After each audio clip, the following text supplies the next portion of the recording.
This is the Cowboy State Daily Morning Show with Jake. The new way Wyoming wakes up. It's time to take a look at what's happening around Wyoming. From the Cowboy State Daily Newsroom, I'm Wendy Core.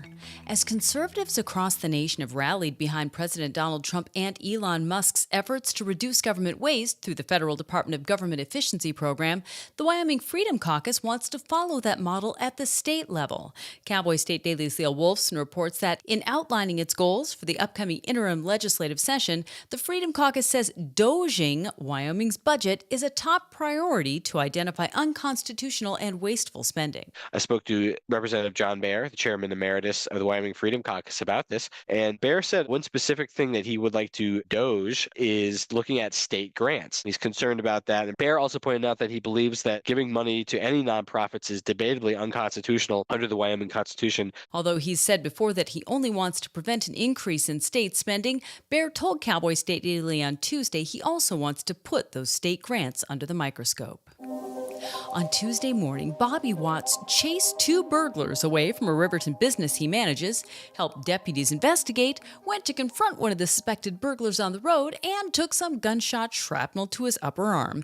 Then, he told Cowboy State Daily's Claire McFarland, he started his normal workday. The remote connection to the business alarm waking him like 3:20, and he goes and kind of chases down two guys that had broken into the shop and to the getaway vehicle, which the sheriff's office associates with a female who's still at large. And his wife chases the getaway vehicle down to a trailer park where authorities find it and gets the license plate number. And then Watts helps deputies with their investigation. They're looking through video and helps them identify the one guy they caught on the highway. And then later on, someone says, oh, there's a guy with a bucket walking down the road. It's like, that's our bucket. That probably has all our keys in it. So he goes to confront the guy in the bucket. He gets shot at through the windshield of his F-350, and he ducks just in time. He gets his arm, what he calls cauterized from hot lead shrapnel from where the bullet hit the windshield, flowed, splintered. Little lead beads in his hoodie that he didn't get to keep because investigators took it for part of their investigation. And that was just early morning. After that, he had a full day of work. The office later that day identified the suspected burglars as 18-year-old Kenneth Heba and 32-year-old Kevin Pino. They're both in custody and charged with felonies. To save Wyoming wildlife from getting tangled up in fences and dying, it helps to know where the fences are and what condition they're in. That's what researchers told Outdoors reporter Mark Hines, adding that the 2024 Absaroka Front Fence Inventory in northwest Wyoming will help to do just that. It's good to know exactly where all the fences are located and kind of superimpose that with the wildlife migration routes so that people have a much clearer picture of, hey, we can put in wildlife fencing here or wildlife-friendly fencing here, or, hey, here's a 5-mile section of crappy old fence that nobody's using anymore. We can just go in and tear that out. More than 155 miles of fences were mapped and measured. That included 27 miles revealed to be in need of repair or modifications to make them safer for deer, elk, antelope, bighorn sheep, and other wildlife. I'll be back with more news right after this. Looking to earn money for college while making a difference in your community? Join AmeriCorps Vista with Serve Wyoming. Vista members tackle affordable housing, food insecurity, and poverty across the state, all while promoting volunteerism. Enjoy a living stipend, health insurance, childcare, and college scholarships. No experience? No problem. Serve Wyoming is placing Vistas with Lions Disability Transportation in Cheyenne, the Nicholas and Art Museum in Casper, and Rooted in Wyoming in Sheridan. Reach out to Serve Wyoming at servewyoming.org. Bruno is a huge male grizzly best known as a frequent suitor of Wyoming's beloved Grizzly 399, and he put on a rare show in Grand Teton National Park as he went ice fishing for trout. Cowboy State Daily's Mark Hines spoke to Neil Simmons, who runs Roam Wild Photo Tours in Grand Teton.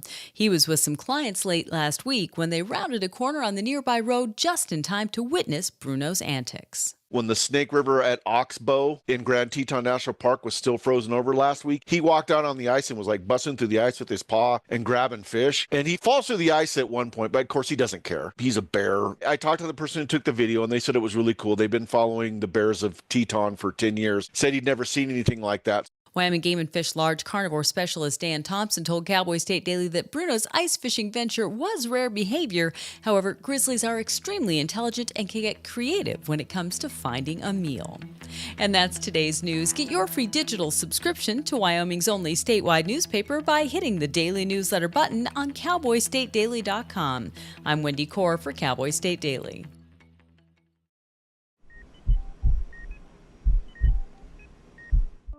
I had a pretty normal mom life. Everything was pretty good, and it was a very happy life. And we just had a new baby. And then all of a sudden, within a day or two, she's on life support and fighting for her life. They told me my only chance was a heart transplant. And the American Heart Association helped make that possible. Their research helped save me. The American Heart Association funds research that leads to medical breakthroughs, trains people in CPR, and certifies hospitals to provide the best care for people who've had a heart attack or stroke.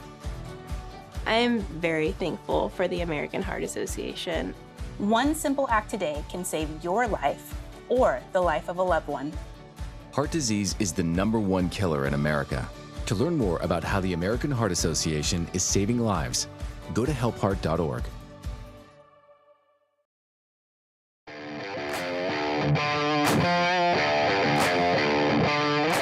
Good morning, good Friday. It's the Cowboy State Daily Show with Jake. Freedom Caucus says Wyoming budget could use some dozing. Wyoming's part of a 3-state pact to boost nuclear power. Riverton business owner confronts thieves, gets shot, goes back to work. Bruno the bear, that's 399's boyfriend Bruin, is caught on video doing a little ice fishing. He should stick to eating bison. He's not very good at catching trout. That jelly at the farmer's market was extra special. Food vendor admits to selling meth and pot as well as her magical jams. Mapping miles of fence line in Wyoming could benefit wildlife. Left out in the cold on the West Coast, what about shipping Wyoming coal down the Mississippi to the Gulf of America? Brilliant! Feds now want a piece of an Upton man accused of building a propane bomb. Special guests today include Dr. Michael Aziz. He's going to tell you how to reverse the effects of aging. And Cowboy J.B. Zilki. He's cooking up something called Dusty Vicaro Days at the end of the month. It's a 2-day music festival you don't want to miss. Let's get to the weather forecast. Day weather forecast, gorgeous around the Cowboy State today. Sunny, 66 in Casper. We're even going to keep the wind down for you in Casper today. Riverton, 72. Plenty of sunshine in Evanston. Highs in the middle 60s. Green River, 67. Sunny. Pinedale. Highs right around 60 with plenty of sunshine. Alpine, you'll be pushing 70. Wow. DuBois, sunny 62. Be a little windy in DuBois, though. Jackson, 66. Plenty of sunshine. Thermopolis, topping out the big 7-0. Sunny. Cody, sunny 69. Buffalo, sunny. Highs in the low 60s. Sunny in Sheridan, 69. Sunny 63 in Gillette with some wind. Torrington's sunny with highs in the middle 60s. DuBois, Douglas, plenty of sunshine with highs in the middle 60s. Cheyenne, you'll be stuck in the 50s. Sorry, maybe you'll get to 60. With sunshine, Laramie 57 and sunny. Rawlins, plenty of sunshine, highs 62. Sunny and 58 in Encampment. It's one of those rare days where a mountain town like Jackson could be warmer than Cheyenne. That doesn't often happen. Jackson will be 66. DuBois up there in the mountains will be 62, and it's not even going to be in the 60s in Cheyenne and Laramie. That's unusual. Usually over there in the eastern part of the state on the high plains, it's almost always warmer than it is in the mountains.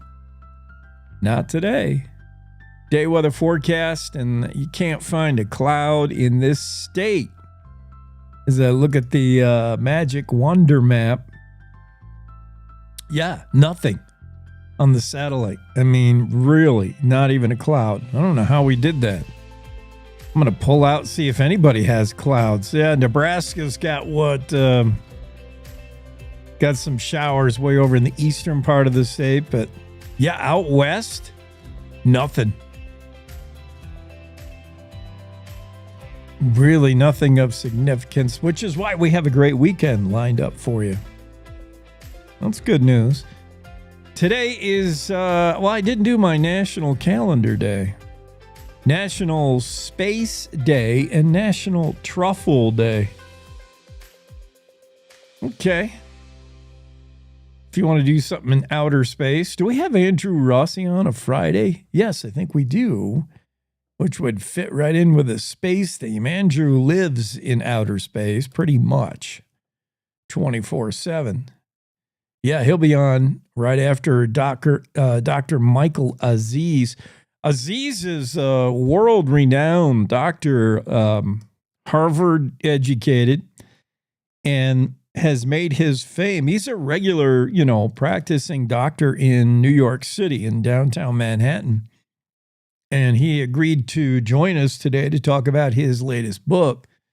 He's also made great advances in the field of reverse aging, whether you believe in something like that. Now, can you really turn back the clock on your age? We'll ask him. But he certainly says you can hold off old age, look younger, feel younger. He'll explain why we're aging faster and dying younger as a population and how we can do something about that. His latest book, The Ageless Revolution, step-by-step instructions for tackling key hallmarks of aging. It's going to be fascinating. He'll be on later in the show, Dr. Michael Aziz. He's been on everything, every show, every TV show. He's been on all of it. And we're going to talk diet, supplements. We're going to talk stuff that he thinks you can do that he's done himself to make himself practically ageless. Now, we all know nobody's figured out a way to be completely ageless, but it'd be great if we could look and feel younger. JB Zilki, my favorite globe-trotting cowboy, is going to be on the show later today. He's cooking up something that's been his dream for a few years now, the Dusty Vicaro Days. 2-day music festival going on in Gillette at the Camplex. That should be pretty fun. Get your tickets now. Dave Stamey and several of Western music artists are on the bill. Zach McGinn's going to play. He's good if you've never got a chance to hear Zach McGinn. Should be a lot of fun. 2-day festival. Dusty Vicaro Days, May 30th and 31st. JB Zilki, himself a fascinating guy. Go read my story on him in the Cowboy State Daily. He has cowboyed on every continent in the world except for, the one where it's just frozen over, Antarctica, right? Is that the one I'm thinking of? Like, there's no cowboying going on there. But he's been everywhere else. Cowboyed everywhere. And he's written his own book about it. And then Cowboy State Daily has done a couple of features on JB Zilki. He'll be on the show later today, including our regular cast of characters. Wendy Core makes the appearance on a Friday. Bill Sniffen will be on today. Andrew Rossi, live from outer space. And Leo Wilson. Leo can talk about, among other things, one of the lead stories for the day today. That whole doging thing, cutting costs, trying to find government spending bloat and getting rid of it. That's going on in Washington, D.C. It ought to be going on in Cheyenne, Wyoming.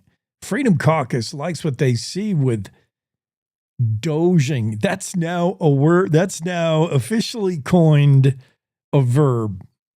To doge something is to put it on a financial diet. Freedom Caucus says Wyoming's budget needs some doging. That's inspired by Trump administration's cost-cutting moves, of course. Who's going to lead it? Elon Musk is kind of busy, with the whole Tesla and doing his own doging in D.C. Who's going to lead this thing? Maybe State Rep John Bear.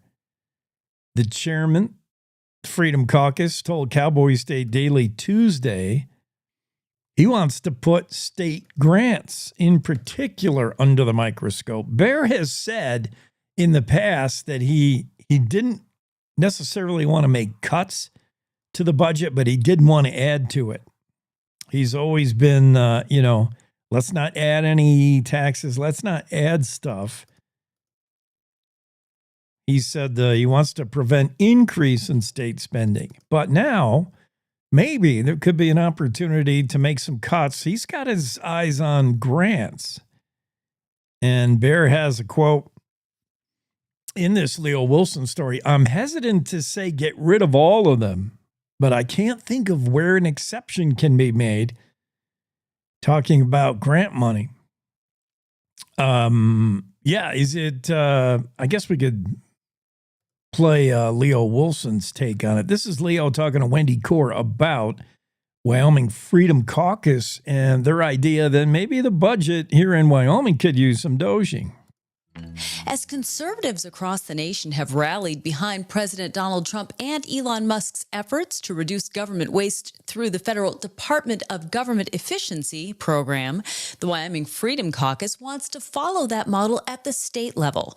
Cowboy State Daily's Leo Wolfson reports that in outlining its goals for the upcoming interim legislative session, the Freedom Caucus says doging Wyoming's budget is a top priority to identify unconstitutional and wasteful spending. I spoke to Representative John Bear, the chairman emeritus of the Wyoming Freedom Caucus, about this. And Bear said one specific thing that he would like to doge is looking at state grants. He's concerned about that and brought up a few situations where that's happened. One example was a AIDS awareness event held in Laramie where the Department of Health gave a few $1,000s for this event, but the event also featured a drag show and alcohol. And Bear thought that was an inappropriate use of state money. Bear also pointed out that he believes that giving money to any nonprofits is debatably unconstitutional under the Wyoming Constitution. Although he's said before that he only wants to prevent an increase in state spending, Bear told Cowboy State Daily on Tuesday he also wants to put state grants under the microscope.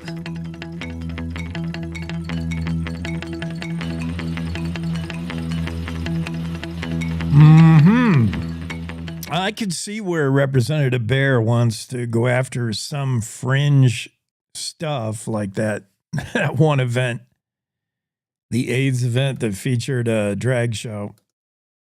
Yeah, that's going to pop up on the radar for conservative right interests like the Freedom Caucus, for sure.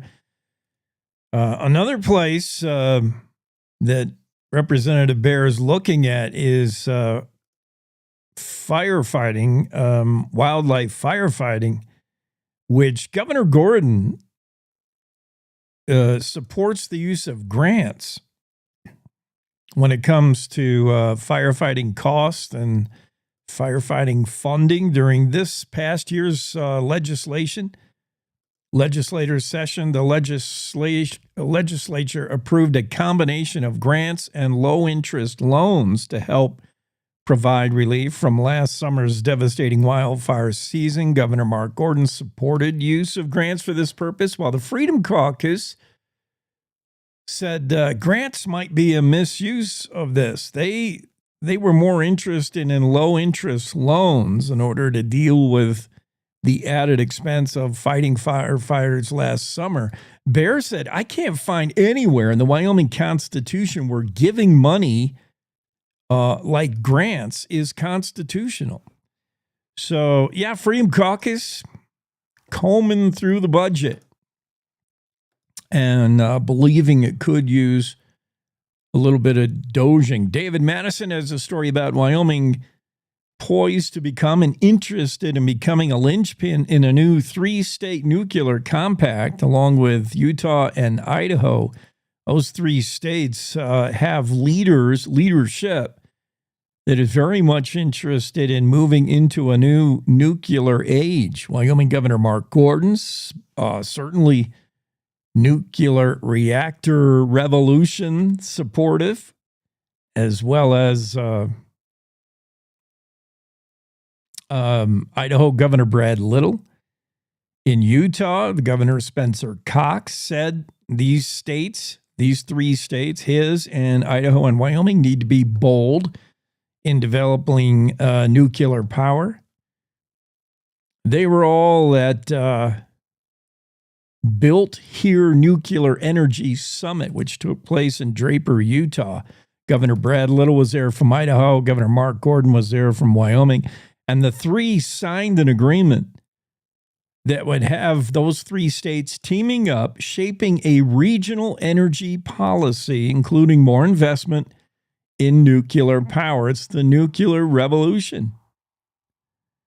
Michael Perlman, spokesperson for Governor Gordon, said with Terra Power project underway in Kemmer, Wyoming is center stage in the region's nuclear future, highlighting the state's pivotal role in a historic tri-state energy alliance. The governor knows, Perlman said, that the economic benefits of Terra Power project brings to Wyoming. Those benefits are also beneficial for the Intermountain region as a whole. And there's a whole lot of interconnectedness. Utah, Wyoming, and Idaho forming a 3-state pact ready to push the new modular nuclear reactor revolution, which involves, these smaller regional nuclear power plants. These are not 3 Mile Island. These are like 1 Mile Island power nuclear power plants, smaller and certainly innovative. As far as Bill Gates is Terra Power, and Bill Gates is behind Terra Power. That's a novel concept on how to make today's modern day nuclear power plant. It's interesting what they're doing there tech-wise. Certainly has put Wyoming on the map as far as nuclear energy production. And now Utah, Idaho like what they see. They all want to make a 3-state club over it. Okay. We'll take a quick break, come back, tell you about the Riverton business owner who he just went to work after dealing with thieves. His burglar alarm went off about 3:20 in the morning. He encountered thieves at his place, and they shot at him. And then he went back to work in typical Wyoming fashion. We'll talk about that right after these words. Wyoming is a big state. There's so much ground to cover, so many stories to tell. But the Cowboy State Daily News team is up to the challenge. I'm Wendy Core, host of Cowboy State Daily Video News. Whether it's politics in Cheyenne, energy issues in the Powder River Basin, or grizzlies in Yellowstone, our talented crew of experienced journalists are out there finding and telling the stories that matter. What's the best restaurant in DuBois? Renee Jean checks it out. What's the most recent Supreme Court decision mean to our everyday lives? Claire McFarland explains. How is the upcoming elk hunting season shaping up? Mark Hines lets us know. Every day, I talk to the reporters who are covering the topics, issues, and people that are important to Wyomingites, and in our daily newscast, I bring you those stories. Tune into the Cowboy State Daily Video Newscast every morning, only on CowboyStateDaily.com. This is the Cowboy State Daily Radio Network. Gracie and Pedro might not get along so well. You're standing on my tail. But there's one thing they agree on. There's a right seat for everyone. Oh, that's the good stuff. Whether you're a dog, Hold on, Pooch. a cat, a fish, or a rat. And I'm a ferret. Be sure to travel safe. How can you be so sure? I'm absolutely positive. On your next adventure, make sure your children are in the right seat for their age and size. Get it right at nhtsa.gov/the-right-seat. So I wanted to talk with you and your mom today, Lily. Because some people at school have noticed changes going on with you. And we're concerned. Like what? Who? Some of your friends, teachers. Sounds like you've lost interest in a lot of things lately. You're hanging with new friends? So? So, individually, maybe those things are no big deal. But taken together, and then the incident the other day, you were with Derek when he was caught selling marijuana. Yeah, he was selling it. Honey, we know. But we care about you and want to know what's going on. That's right. We just want to understand better and see how we might help. And if weed is a part of it, we just want to make sure you understand the negative consequences for someone your age. The physical and mental health effects, the poor decision making, and the confusing legal aspects these days. So what do you say? Can we talk? For more information about talking with your kids about underage use of alcohol and other drugs, visit underagedrinking.samhsa.gov.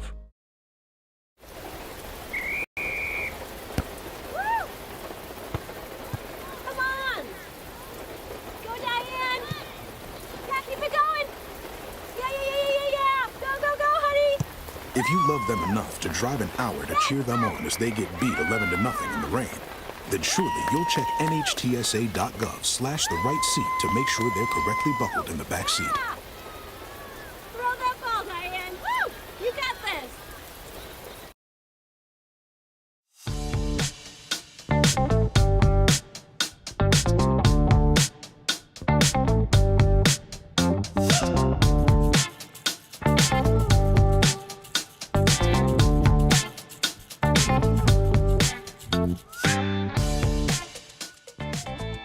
This story's so Wyoming.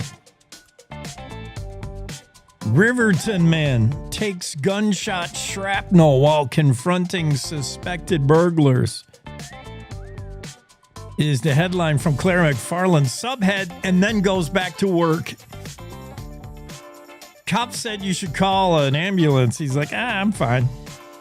I'm good. I got a job. I got a business to run. Bobby Watts chased two burglars away from his business.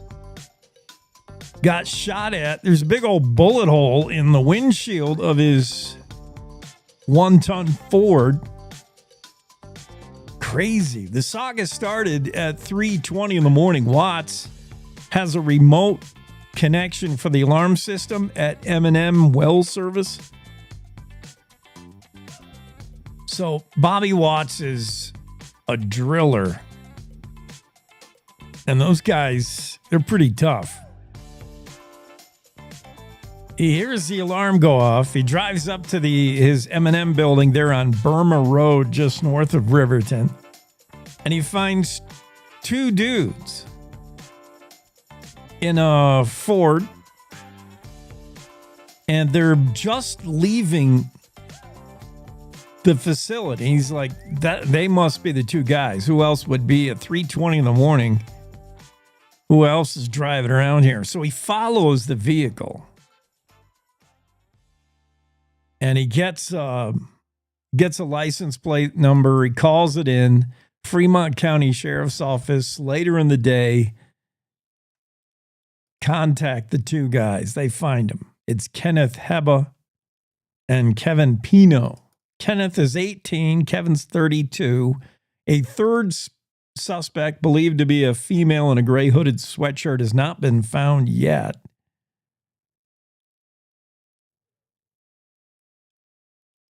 Watts and his wife, who is the secretary for the business, came up to the shop to meet with deputies to help assess the security video.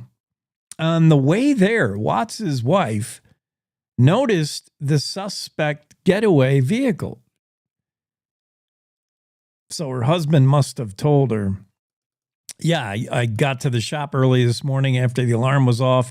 I chased a couple of guys. It's got to be them. It was a Ford. It was this license plate. And she sees the truck.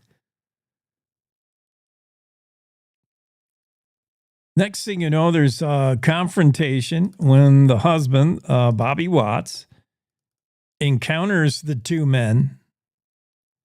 And they have a bucket. And Watts is driving his red F-350. And he sees two dudes with a bucket walking down the road, a green 3-gallon Menards bucket. And I think that bucket belonged to the M&M shop. So Watts recognized it, and he stops and he asks the men, he says, "What's in the bucket?" And Pino, allegedly, by his account, Pino is the 32-year-old, says, "You don't want to know." And Watts says, "No, yeah, I want to know." And then the man with a bucket pulls out a .22 caliber pistol, raises it at Watts, and Watts throws his truck in reverse, hammers the gas pedal, and ducks. And it's a good thing he did. The bullet hit right where his head would have been. Watts said, "That should have been my face." It was only a .22, so the bullet had trouble getting through the windshield, probably fragmented when it did, and pieces of it, one piece of it hits Watts in his upper arm. And he just laughed it off. Sheriff deputy told Watts, "You should call an ambulance." But he said, "I wasn't hurt bad." And he went back to work. All in a day's work, right? Yeah, I love Claire McFarland's description of the event, which was extensive. She went on and on about what happened. You can see photos of Bobby Watts, his truck, and his arm on the Cowboy State Daily story involving such. The bullet hole is right there, like right in the windshield above the steering wheel, right where Bobby Watts's head would have been if he didn't duck. Man. And then, he took a little shot in the arm, piece of the bullet likely, busted off in his arm. And then we got two guys in custody. Ken Heba, 18-year-old, Kevin Pino, 32-year-old. They look like just model citizens. Neck tattoo, dead giveaway. You know, the neck tattoo goes so well with orange, doesn't it? I mean, if you're accessorizing as a young male gangbanger, those neck tattoos just go really, really good with blaze orange. The orange you get when you're in the orange jumpsuit from the county lockup. It's a good look, man. If you're a criminal, that's the look you're going for, you know. Face tattoo and orange. Yeah, that story's in the Cowboy State Daily. They're driving driverless semi-tractor trailers in Texas. I'm kind of scared. I mean, that is a long way away from Wyoming. Still, the first driverless semi-tractor trailers are being tested on a run between Houston and Dallas, I believe. Yeah. Driverless trucks officially running their first regular long-haul routes. I don't know if that's a long-haul route. Long haul is like cross-country, man. Dallas to Houston is...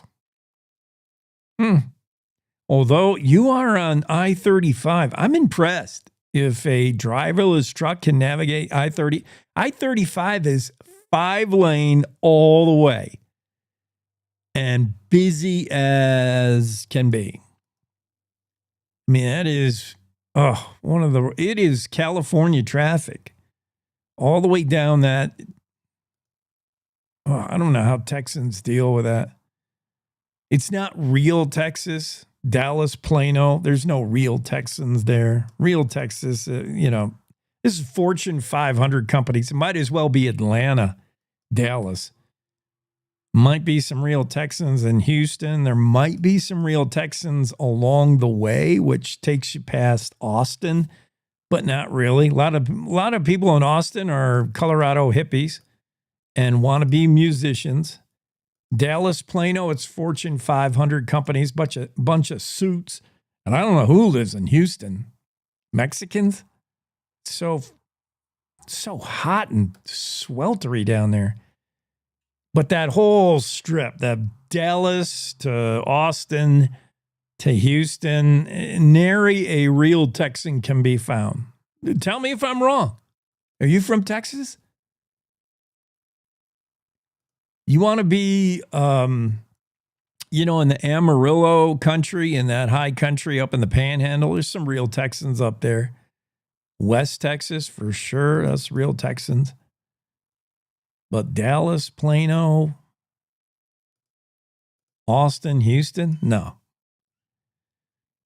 So this company, this trucking firm called Aurora, launched its commercial service in Texas. Its first, it delivers temperature-sensitive freight running up and down I-35 between Dallas and Houston. And Aurora says there's many benefits to self-driving technology. Well, for one, you don't have to pay a driver. And for two, they say it's safer. Less problems, less crashes. Is it safe enough? Trucks are equipped with computers, sensors that can see the length of more than 4 football fields. So these computers in these trucks can see, 400 yards away. They can see at all different directions, not just out the windshield. These computers are looking behind the truck, to the side of the truck, out in front of the trucks. But it's weird to see one. If you were to see one drive by you, there's nobody there at the wheel. Driverless semi-tractor trailers hauling the goods on I-35 in Texas between Dallas and Houston. Man, I don't know if I'm ready for that. Driverless trucks. They do still have a steering wheel and all that, I guess, in case somebody had to jump in one. I'm looking at a photo of the cab of this driverless truck. Story from CNN, by the way. Driverless trucks officially making their first regular commercial long-haul routes. I'd say that's short haul. I think the writer of this article, Alexandra Skoras, I don't think she understands trucking. A long-haul route is not Dallas to Houston, although it may take a long time with traffic. That's not a long haul. That's your short haul. Yeah, I'm a little nervous about the whole automated driving thing. Speaking of driving, there's a letter to the editor in the Cowboy State Daily. I don't know if it's serious or they're just kidding. Marlis Hinckley out of Laramie says we ought to lock up speeders. All speeders should be thrown in jail. Huh? This sounds like, I don't know. I don't want to put words in the mouth of Marlis Hinckley, but Marlis Hinckley sounds like, the grumpy old man who's doing 40 in a 45, who's doing 50 in a 55, and they're just clogging up the road, And when someone passes them, all they can think is, oh, that crazy speeder. Marlis said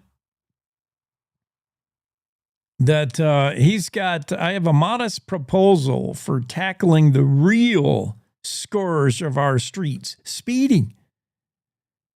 Past governments, I lost his train of thought, but he talks about all the problems facing America today. Basically, speeders are the biggest problem. Consequences dire, says Marlis. Speeders responsible for 12,330 deaths in 2021 alone. More than any terrorist group in American history. Never mind the terrorists and illegal immigration. Marlis says we got to go after speeders. They're the real scofflaws. And what should be done with them? In jail, whether they're going 5 miles and over the limit or 50. Lock them up. And he goes on to say, and since most speeders are reoffenders, keep them in jail. Don't let them out. All right, Marlis. I don't know what kind of world you're living in where speeding has become America's biggest problem for law enforcement. But, fun reading. Letters to the editor, Cowboy State Daily. Speeding, that's the problem. Lock all these speeders up. after you shake a fist at them when they pass you, you know, hey, you, oh, whippersnapper, speeding by.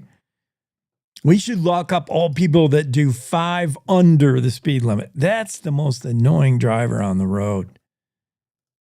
50 and a 55, 40 and a 40. Come on. That's what we ought to lock up. This guy's getting locked up 7 to 9 years for pistol whipping another dude. You thought pistol whipping went out in the Wild West 1880s, right? Nah, it's still around. Cheyenne man gets 7 to 9 years in prison for pistol whipping a dude. Well, that's not all he did. He did take a few shots at another dude. Oh, man. Dale Killingbeck has the story of a 20-year-old. That's no way to start life, young man. Jeremy Lakey is headed to prison. He's only 20 years old. You assume he'll get out early with parole, but he's looking at being 27 when he's finally let out. This involved a shooting in Casper last August. Shooting and pistol whipping. 20-year-old Jeremy Lakey stood beside his attorney when Judge Catherine Wilkie imposed the sentence 7 to 9. Bang the gavel. He had been drinking. Yeah, it all starts with drinking. He and a buddy are drinking. They're in the car, and he apparently asks his friend about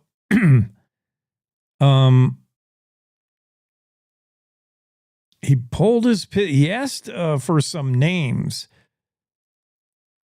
I don't know what I don't know what the problem was, what started it. August 31st, 21-year-old riding with Lakey, and Lakey says, "Do you know so-and-so and so-and-so? Are they your friends?" And he pulled his pistol. He said, "Are they your friends?" And guess what the victim said? He's like, "No, they're not my friends. Never heard of them." Of course, that's your answer when somebody pulls a pistol out. Well, Lakey didn't believe the answer and started smacking his buddy with the pistol. It's called pistol whipping. A second charge involves Lakey then later shooting at the cousin of the victim when he pulled up in a car with 2 other relatives. So here comes the cousin, here comes the cavalry, and Lakey takes a shot at them. And the judge says, you know what? 2 inches either way, left or right, and that you could be looking at you could be facing a murder charge. 9mm bullet hits the driver's side pillar of the vehicle. Boy, that's a second story today where we're talking about a bullet hole in your windshield. You know that right there on the side of the windshield, the pillar. And the judge said, you know, that's a couple inches the other way. Judge says, the Natrona County Assistant District Attorney Jeff Meyer said a few inches either way. He said, what we have here is a violent crime, Your Honor. A bullet a little to the left, a little to the right, and we're talking about a life sentence. The judge went 7 to 9 for the pistol whipping and then throwing a random shot at the cousin. Dale Killingbeck has that story of the Cheyenne man, 20-year-old, now headed to prison for 7 to 9 years over that. We'll talk about more uplifting stuff when we come back. After this break, Cowboy State Daily Show continues. Want to stay in touch with what's happening around Wyoming? I'm Wendy Core, host of the Cowboy State Daily video newscast. From Mountain View to Upton, from Jackson to Cheyenne, our reporters are out there finding and telling the stories that matter. Every day, I talk to the talented journalists who are covering the topics, issues, and people that are important to Wyomingites. And in our daily newscast, I bring you their stories. Tune in to Cowboy State Daily video news every morning, only on CowboyStateDaily.com.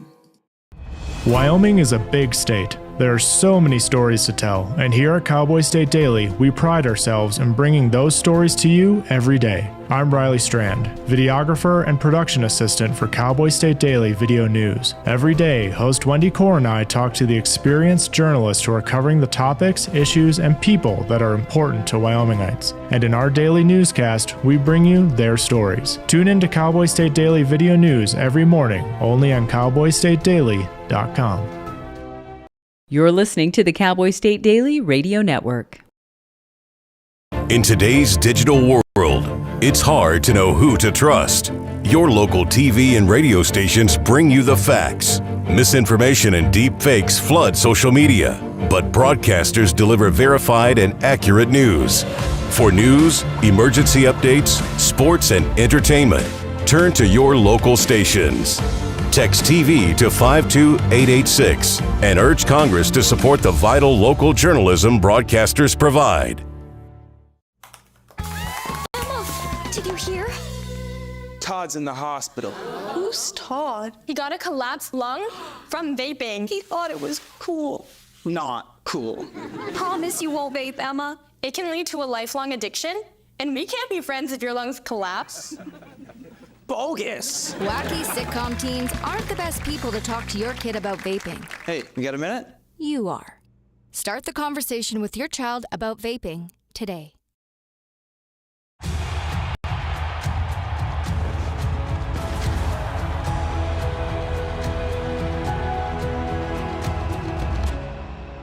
Breathe. Love what you do and you've already won, my parents used to say. My parents whose smiles were my first finish line, who championed respect, whose resilience built mine. Even more than I wanted a gold medal, I wanted a heart of gold, like the mentors who were my balance beams, refusing to let me down, and the coaches who spoke out to anything out of bounds, heroes who never stood on podiums, but stood up for me.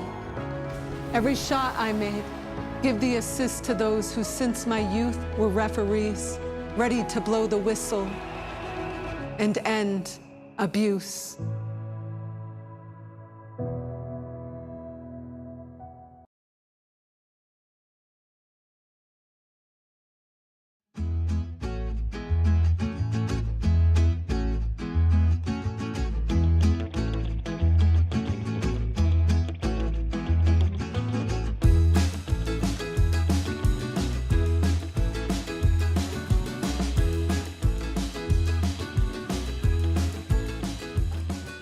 We were talking earlier about Bobby Watts, owner of M&M Drilling, M&M, whatever it is, in Riverton, and confronted a couple of burglars trying to break into his place. They stole a whole bunch of keys to vehicles there. They stole allegedly his a .38 revolver he had in the drawer of the desk or something. We caught the guys, and Bobby Watts, for his trouble, got shot at that morning. And Jill chimes in on Facebook Live and said, "What dirty punks. Glad Bobby is okay." Yeah, so are we. Good job, Bobby. But it reminds me to bring back that word punks. I love that. Not that the punks ever went away, but just about every show, every morning, Claire McFarland introduces us to yet another punk. These are all just punks. People who prefer not to work for a living. They'd rather steal for a living. They're all punks. Good word, Jill. I like it. Good story from over there in South Dakota. It's a Wyoming story because one of these ranchers has Wyoming ties. I think they grew up in Wyoming or were born in Wyoming. The story originally, let me find the original story, who it was written by. Mark Hines had the original story. It's pretty cool. We were introduced to the Maud family, Heather and Charles Maud, owners of Maud Hog and Cattle, right outside of Caputa, South Dakota. And they were having an issue with the fence line, their property line, where they had a buck rail fence. I think it's a buck and rail, maybe not. They had a fence line. This ranch has been in the family for like 75 years. And, oh yeah, Heather Maud grew up in Lusk. So there's your connection. Heather grew up in Lusk. Good Wyoming gal. Forest Service accused the Mauds of theft of government property because they said the fence was over the line. And these are issues that neighbors usually have with neighbors. Hey, your fence is a foot over. Your tree's hanging into my property. And they become petty and they go to petty court. They go to, small claims court. Well, this is no small claims court kind of thing. This is the feds showing up, the Forest Service showing up in tactical gear in order to arrest the Mauds. Whoa. It happened last summer. Mark Hines says the original story. The Mauds were facing up to 10 years in prison and $250,000 in fines over a property line issue. This story brought up so many questions. For one, since when does the Forest Service even have a division within its agency where they have a SWAT team? Like, really? Forest Service? The Forest Service is charged with basically looking after our public land, our public forests. The punishment they dole out could be, a mountain biker on a trail he's not supposed to be on.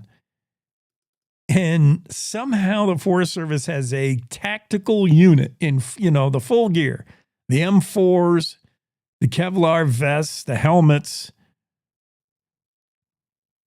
night vision. Well, I'm making up the night vision, but I'm making all that up. But I'm trying to think of like what else you would have. Where does the Forest Service have a unit like this? Better call in the SWAT forest team. What? So the Mauds are like, what the heck is going on when in pulls, this whole thing? There's a property boundary dispute. I don't know how much, we're talking about, whether it's a mere feet, yards, I don't know. But the Mauds say several generations of the family have ranched there since the 1910s. And they have, of course, the ranch is bordering national grasslands. So all of a sudden there's this big issue, and they were facing a court case. April 29th was to be when they had to go to court over this, looking at 10 years in prison, $250,000 fine. And you know who took up their cause? Representative Harriet Hageman. She is so good at finding things that her constituents are concerned with. And even though this didn't happen in Wyoming, she saw it seemed to be an egregious example of government overreach. She's like, this is way over the line. And one of the wife of the rancher is from Wyoming, so she took up the cause. She's like, big government, what are you doing? What are you doing? Riding herd on the Mauds and their 400-acre cattle ranch. And she caught the attention of President Trump, as she so often does. And President Trump the other day basically stepped in, intervened, and told the Forest Service, stand down, and threw the case out. It's over. It was a dismissal of the case against the ranchers celebrated at a press conference in the nation's capital on Wednesday, attended by the Mauds and their children. Harriet Hageman was there as well. And President Donald Trump. And also, I believe I'm seeing in the photo, looks like Kristi Noem was there, who was former governor, of course, of South Dakota, now with Homeland Security. And they had a big old press conference announcing that Trump agrees with what Representative Congresswoman Harriet Hageman saw, which is an example of government overreach, like government just being bullies. So, yeah, good for Trump, good for the Mauds, who sharing a photo of the story. Go check out the story. Heather and Charles Maud. Heather is from Lusk, Wyoming. Good old Wyoming ranching stock. And yeah, just an example of, you almost can't believe it when you hear the story. Like, really? A property line dispute with the government, and the government has to roll in heavy with machine guns and arrest this couple and then say, we'll see you in court April 29th. You're looking at 10 years in the prison. Whoa. Yeah, good resolution to that, though, it looks like, as cooler heads, saner heads prevail. And President Trump tells his own agency, his Forest Service would be under USDA, right? And tells them to back off. Find something else to do. Go clear some trails. Go do what the Forest Service is supposed to do.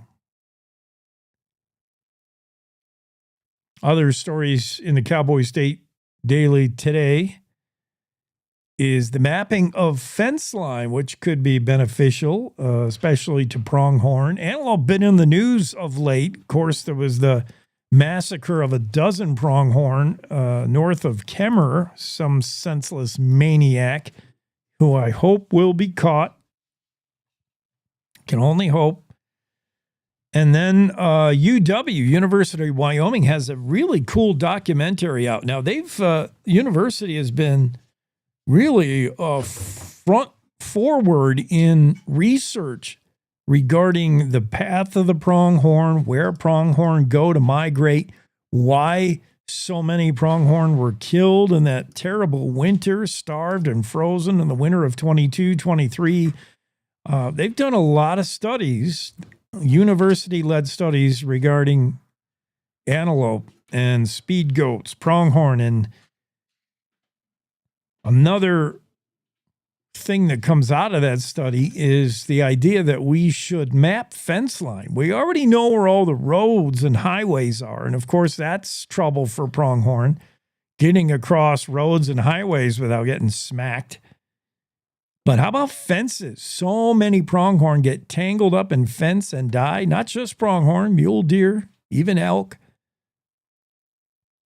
And Mark Hines has a story. He talked to Kristen Barker. Barker's a researcher with Beyond Yellowstone Living Lab, a team of experts involved in ecology and conservation and the GYE. And they led a study called the 2024 Absaroka Front Fence Inventory of Northwest Wyoming, where they basically mapped all known fence. And what if you were to do that statewide? Kristen Barker says everybody knows there's a lot of roads in Wyoming, and we all know where the roads are. Everybody knows there's lots of fences in Wyoming, but we're not really sure where they are. It'd be interesting to map where the fences are because we already have a good idea of where antelope go, where the pronghorn go to migrate, and mule deer and where animals move. We kind of have a pretty good idea with the studies done, radio collar tags of these animals. So why not know when and where they encounter fence line? They've already mapped 155 miles of fence up there in the Northwest. They'd like to expand that to a statewide program that would map all existing fence in Wyoming so we can figure out what prohibits wildlife from moving around. Sounds like a good idea. Mark Hines has that story of the Cowboy State Daily and so much more we got to get to on a finally Friday. We're going to break at the top of the hour. We'll see you on the other side. Don't forget, special guests today. We got a bunch. Dr. Michael Aziz will be on, tell you how to reverse the effects of aging. Our own Bill Sniffen will be on to chat about Wyoming. JB Zilki, the globe-trotting cowboy. He's got something called Dusty Vicaro Days. 2-day music festival coming up at the end of the month that you don't want to miss. Down-day weather forecast, Andrew Rossi, next hour on the Cowboy State Daily Show with Jake.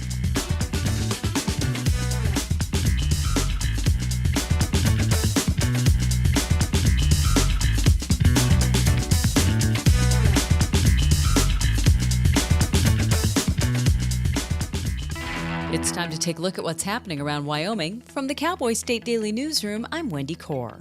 Although it may seem like an outlandish proposal to transport Wyoming coal to Asia via the Gulf Coast, one Jackson resident and barge transport expert said that's not the case at all. Jim Manley, a marine surveyor, has spent around 40 years operating various barge services along the Mississippi River. Manley told Cowboy State Daily's Leah Wolfson that if the funding can be acquired, a Gulf Coast transport route could be active in as little as 3 to 4 years. Through the creation of a few different pieces of infrastructure, combination of railroad connections and some unit terminals to unload the coal into boats, barges at these river points, Wyoming could easily develop a transportation line from Wyoming to go down to the Gulf Coast and then send off the coal to the Asian markets. During a news conference Wednesday, Governor Mark Gordon said he met with various leaders in Taiwan and Japan recently who expressed interest in buying Wyoming coal. Getting Wyoming coal to Southeast Asia in an expedited manner is the missing link in that puzzle. With Wyoming leading a new nuclear power revival in the U.S. West, the Cowboy State has emerged as the linchpin of a 3-state compact with Utah and Idaho to remake the region's energy landscape. At this week's Built Here Nuclear Energy Summit in Draper, Utah, Utah Governor Spencer Cox said the states need to be bold in developing nuclear power. Cowboy State Daily's David Madison reports that Cox, along with Wyoming Governor Mark Gordon and Idaho Governor Brad Little, signed an agreement to team up and together shape regional energy policy, including more investment in nuclear power. Where Idaho comes into this three-way partnership is that they have the leading lab that studies this technology, small modular reactors. Wyoming's piece is that, hey, we're actually building one in Kemmerer. It's a different type of technology, but in the same space. And then Utah is kind of the political uniter, trying to get everyone together and saying, hey, let's get this going. Let's get a Western nuclear power revolution off the ground. The summit included a group of about 20 representatives from energy and technology companies, along with investment groups. Well, this week, which marked President Donald Trump's first 100 days in office, national polls were released showing the president's overall job approval ratings have dipped since January and February. But Wyoming's U.S. Representative, Harriet Hageman, told Cowboy State Daily's Sean Berry that the idea that people who voted for Trump are losing confidence in him is, quote, absolute hogwash. In fact, she told me that she thinks his popularity is even higher now than it was in November. Senators John Barrasso and Cynthia Lummis, they are also saying there is no Trump crisis here. Yes, his popularity has dropped a few points, but hey, that happens in presidential terms. According to 3 polls this week, trade wars and inflation have dragged down Trump's overall approval rating, and he got mixed reviews on immigration-related categories. But Wyoming's senior senator, John Barrasso, the second-ranking Republican in the Senate, praised Trump's first 100 days, citing increased oil and coal production, tough immigration policies, and anti-woke initiatives as key accomplishments.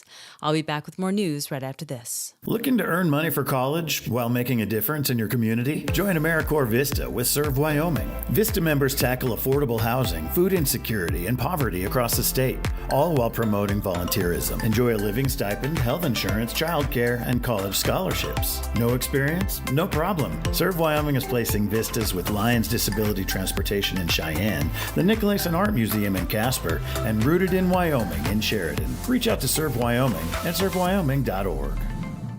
Well, a 40-year-old Upton man is scheduled for a Friday hearing in the U.S. District Court for Wyoming to determine if he should be in jail during his prosecution. He's accused of trying to detonate a homemade propane bomb on a drilling yard.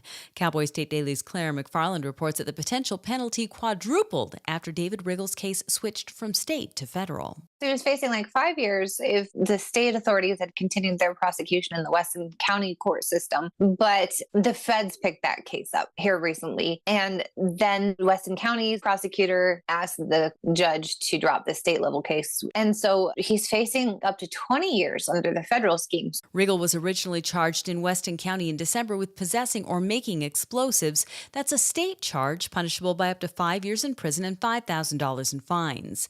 The U.S. Attorney's Office charged Riggle last week with attempting malicious damage to a property with fire. That's a felony punishable by between 5 and 20 years in prison and up to $250,000 in fines. And that's today's news. Get your free digital subscription to Wyoming's only statewide newspaper by hitting the daily newsletter button on cowboystatedaily.com. I'm Wendy Corr for Cowboy State Daily. When it comes to making plans, you are the best. Those 9 months were also 273 days of planning. What about your daughter's first costume party? It was out of this world. And let's not forget those barbecues you plan in detail for your family and your more vegetarian by the day best friends. That surprise party for your parents' golden anniversary? You get the golden planning. The same way you plan each detail for those moments, start planning to protect you and your loved ones from a natural disaster. Sign up for local weather and emergency alerts. Prepare an emergency kit and make a family communications plan. Protecting your family is the best plan you can make.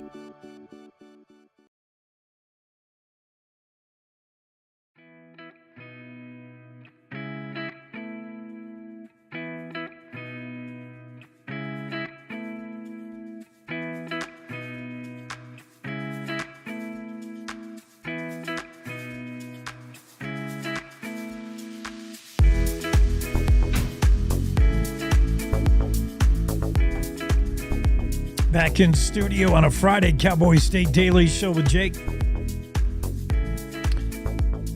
How smart is the crow? I know people detest them, and they're so smart. We'll talk about that in a minute. You know, another smart idea is shipping Wyoming coal to places where they actually want it and getting some money for it. Jim Manley, Jackson resident, spent more than 40 years operating barges on the Mississippi River. Jim Manley's like a modern day Huck Finn, right? Isn't that what Huck Finn did? I picture Jim Manley just like, poling his flat bottom barge down the Mississippi like Huck Finn. What's he running from? Well, what's he running to? He's running to the Asian markets. Genius idea. We heard yesterday about Governor Gordon spending some time over there in the Far East, South Korea, Taiwan, Japan, and maybe they would be potential buyers for Wyoming's clean burning coal. The problem is, how do you get it there? Because even if you can get it on a train and get it shipped to the West Coast, all the libs on the left coast don't want to allow it in their state and don't want to allow it to even leave a port there. In the short amount of time the coal would be in California, it would cause us all to have to breathe that dirty coal, said Californians. Washington State, they say the same thing. Oregon, we don't want your dirty coal in here even for a minute. run that coal train through here. No way. So that's a problem, because if you can't get it on a ship on the Pacific, well, then you can't get it to Asia, your coal. Game changer might be what we find out today. Leo Wilson has a story about an industry expert, Jim Manley, modern day Huck Finn, who said, you know what, you can ship it over there, put it on a train to the Mississippi River. And then you can go down the Mississippi on coal barges, on big barges, and get into the Gulf of America and ship it out to Asia from there. Manley knows what he's talking about. He's done this for 40 years, a marine surveyor, lives in Jackson, Wyoming now.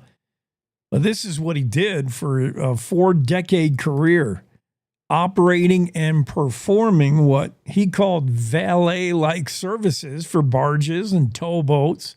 He ran terminals off the coast of the Mississippi around Davenport, Iowa. How would it work? Well, Manley said he could think of a few ports along the Mississippi where he would do it. One of them is in Iowa, Muscatine, Iowa. He said there's a coal terminal transition, inbound coal. He could get the coal on Canadian Pacific Railway line, and then once it got to the Mississippi at the Muscatine, Iowa coal terminal and a port there on the Mississippi, you could get it on the boats. Basically, he said you'd be putting it on a little boat into a bigger boat, a little coal box into a bigger coal box, and then down the Mississippi. He said if you can find funding to get this infrastructure going, to get the whole Gulf Coast transport route going, if you can find funding, it could be operational in as little as 3 to 4 years.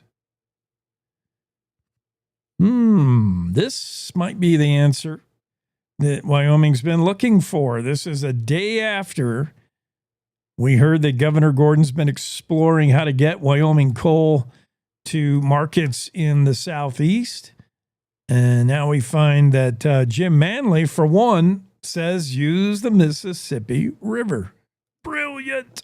I like the idea. Here's Leo Wilson talking to our Wendy Core.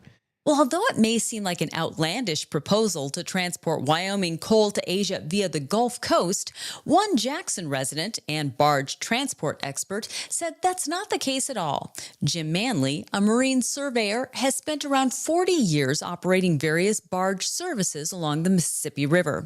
Manley told Cowboy State Daily's Leo Wolfson that if funding can be acquired, a Gulf Coast transport route could be active in as little as 3 to 4 years. What Jim Manley was telling me is that basically through the creation of a few different pieces of infrastructure, combination of railroad connections and some unit terminals to unload the coal into boats, barges at these river points, Wyoming could easily develop a transportation line from Wyoming to go down to the Gulf Coast and then send off the coal to the Asian markets. Manley also pointed out there might be easier options than this to achieve its goals. Obviously, it would take money, which is kind of a lot of things in life. That's kind of how it works. But if that's kind of it, technology already exists, and that's not necessarily an impossible task. During a news conference on Wednesday, Governor Mark Gordon said he met with various leaders in Taiwan and Japan recently who expressed interest in buying Wyoming coal.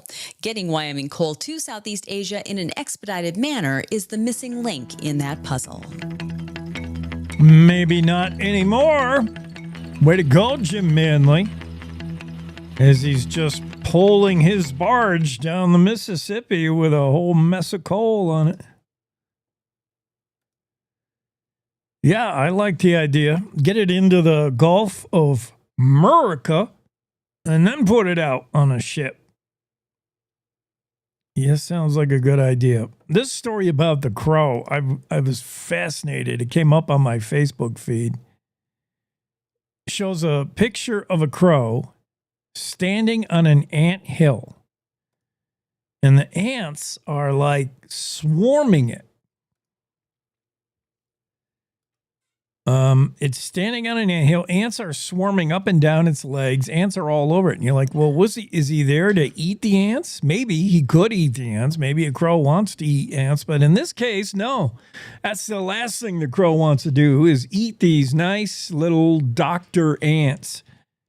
When the crow feels unwell, according to this story, when it feels sick, a crow will perch itself on an ant nest, spread its wings, and hold still, and let the ants attack it.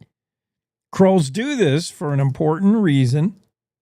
Crows have learned, they're so smart, that ants spray their body with formic acid. It's a substance that acts as a natural anti-parasitic. The acid helps the crow eliminate fungi, bacteria, and other parasites that have caused it to be sick, and it allows the crow to then recover using the ants as medicine. It's called anting, and it's been observed in various bird species, an incredible example of animal self-medication.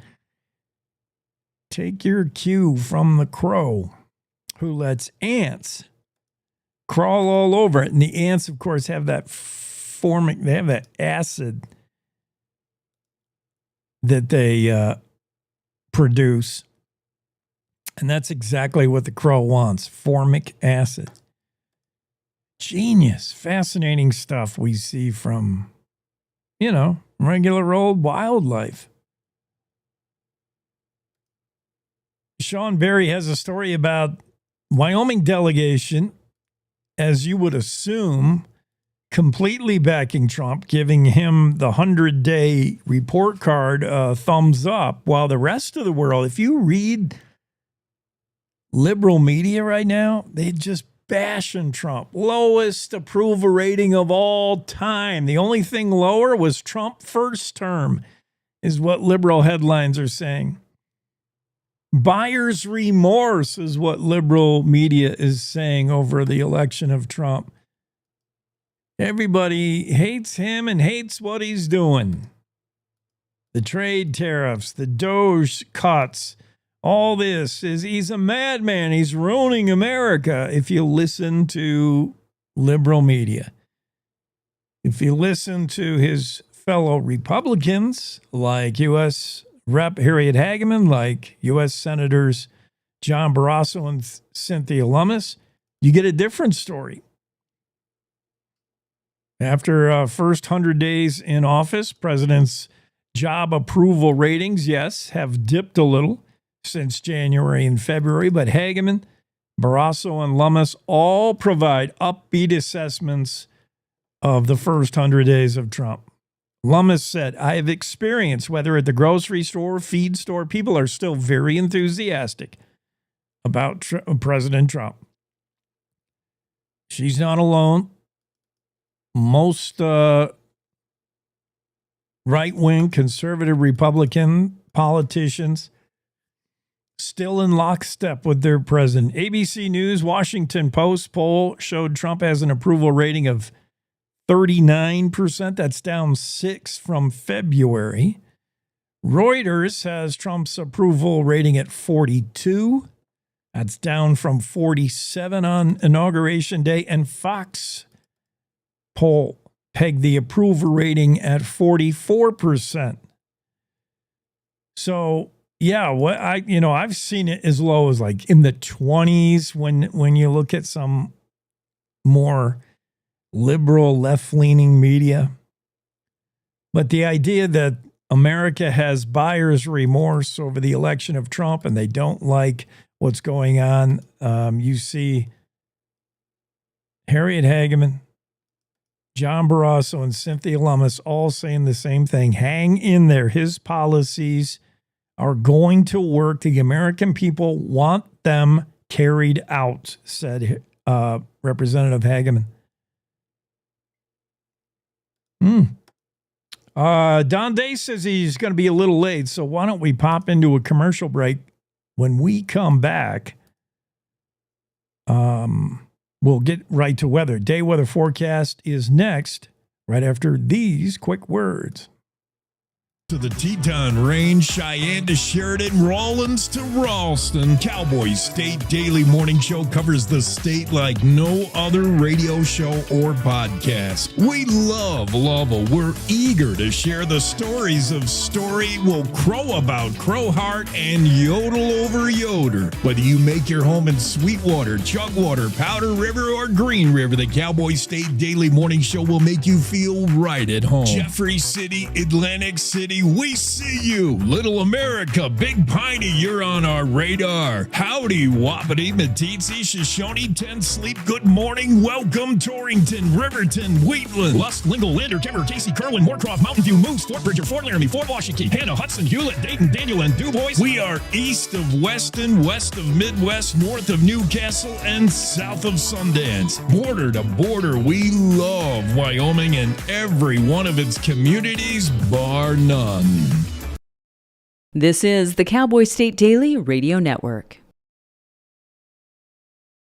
When you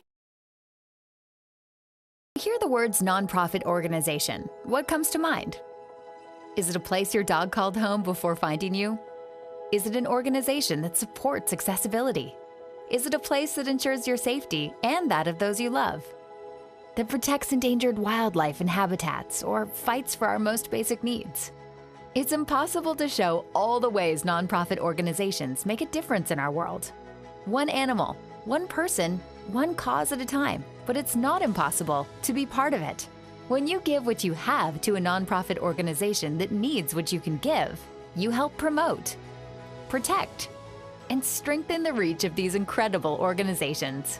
The Nonprofit Alliance is here, helping connect people like you to the nonprofits that enrich your life, your community, and the world we share. Reach out to a nonprofit organization that inspires you today to find how you can help make the world a better place. The challenges our planet's animals are facing sometimes feel a bit heavy. The animals haven't eaten in a day, 2 days, they haven't drank anything, they're cold, they're dehydrated. As soon as we started our descent, everywhere I could see was mud. Just absolutely mud. The country has been in prolonged drought for so long, there's like a tinderbox waiting to go up. Okay, very heavy. Each of us wants to be part of the solution, and we can be. Remember that there's good happening right now. At home. All right, we were able to get into your unit, and we have all 4 of your cats. So, okay. And around the world. For any animal in any disaster. So let's focus on that, right? Be part of the solution, one rescue at a time.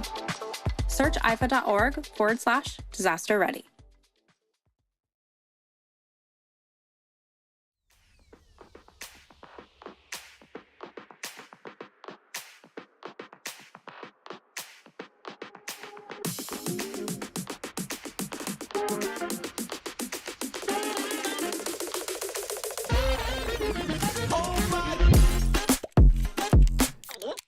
Cowboy State Daily Show with Jake. We're back after the break. It's Friday, May 2. Don't forget, tomorrow, special weekend edition of the Cowboy State Daily Show. And that's what John Baggett, your buddy Bags, will be on. Same time on Saturday morning. And we'll have to have Bags on the show today and get an idea what he's got cooked up for tomorrow. He's always got some great guests. Going to be a great show. Tomorrow, Saturday, Cowboy State Daily Show Weekend Edition with John Baggett. Coming up soon, we'll talk to Dr. Michael Aziz, best-selling author, doctor. He's going to tell us all how we can live longer and reverse the process of aging. Yeah, I'm with that. Who isn't? Don Day will be in the room in a moment. Give us a little bit of weather forecasting, the day weather forecast. Andrew Rossi coming up in a little bit. Talk about a few of his stories. So we got a lot going on, much to do.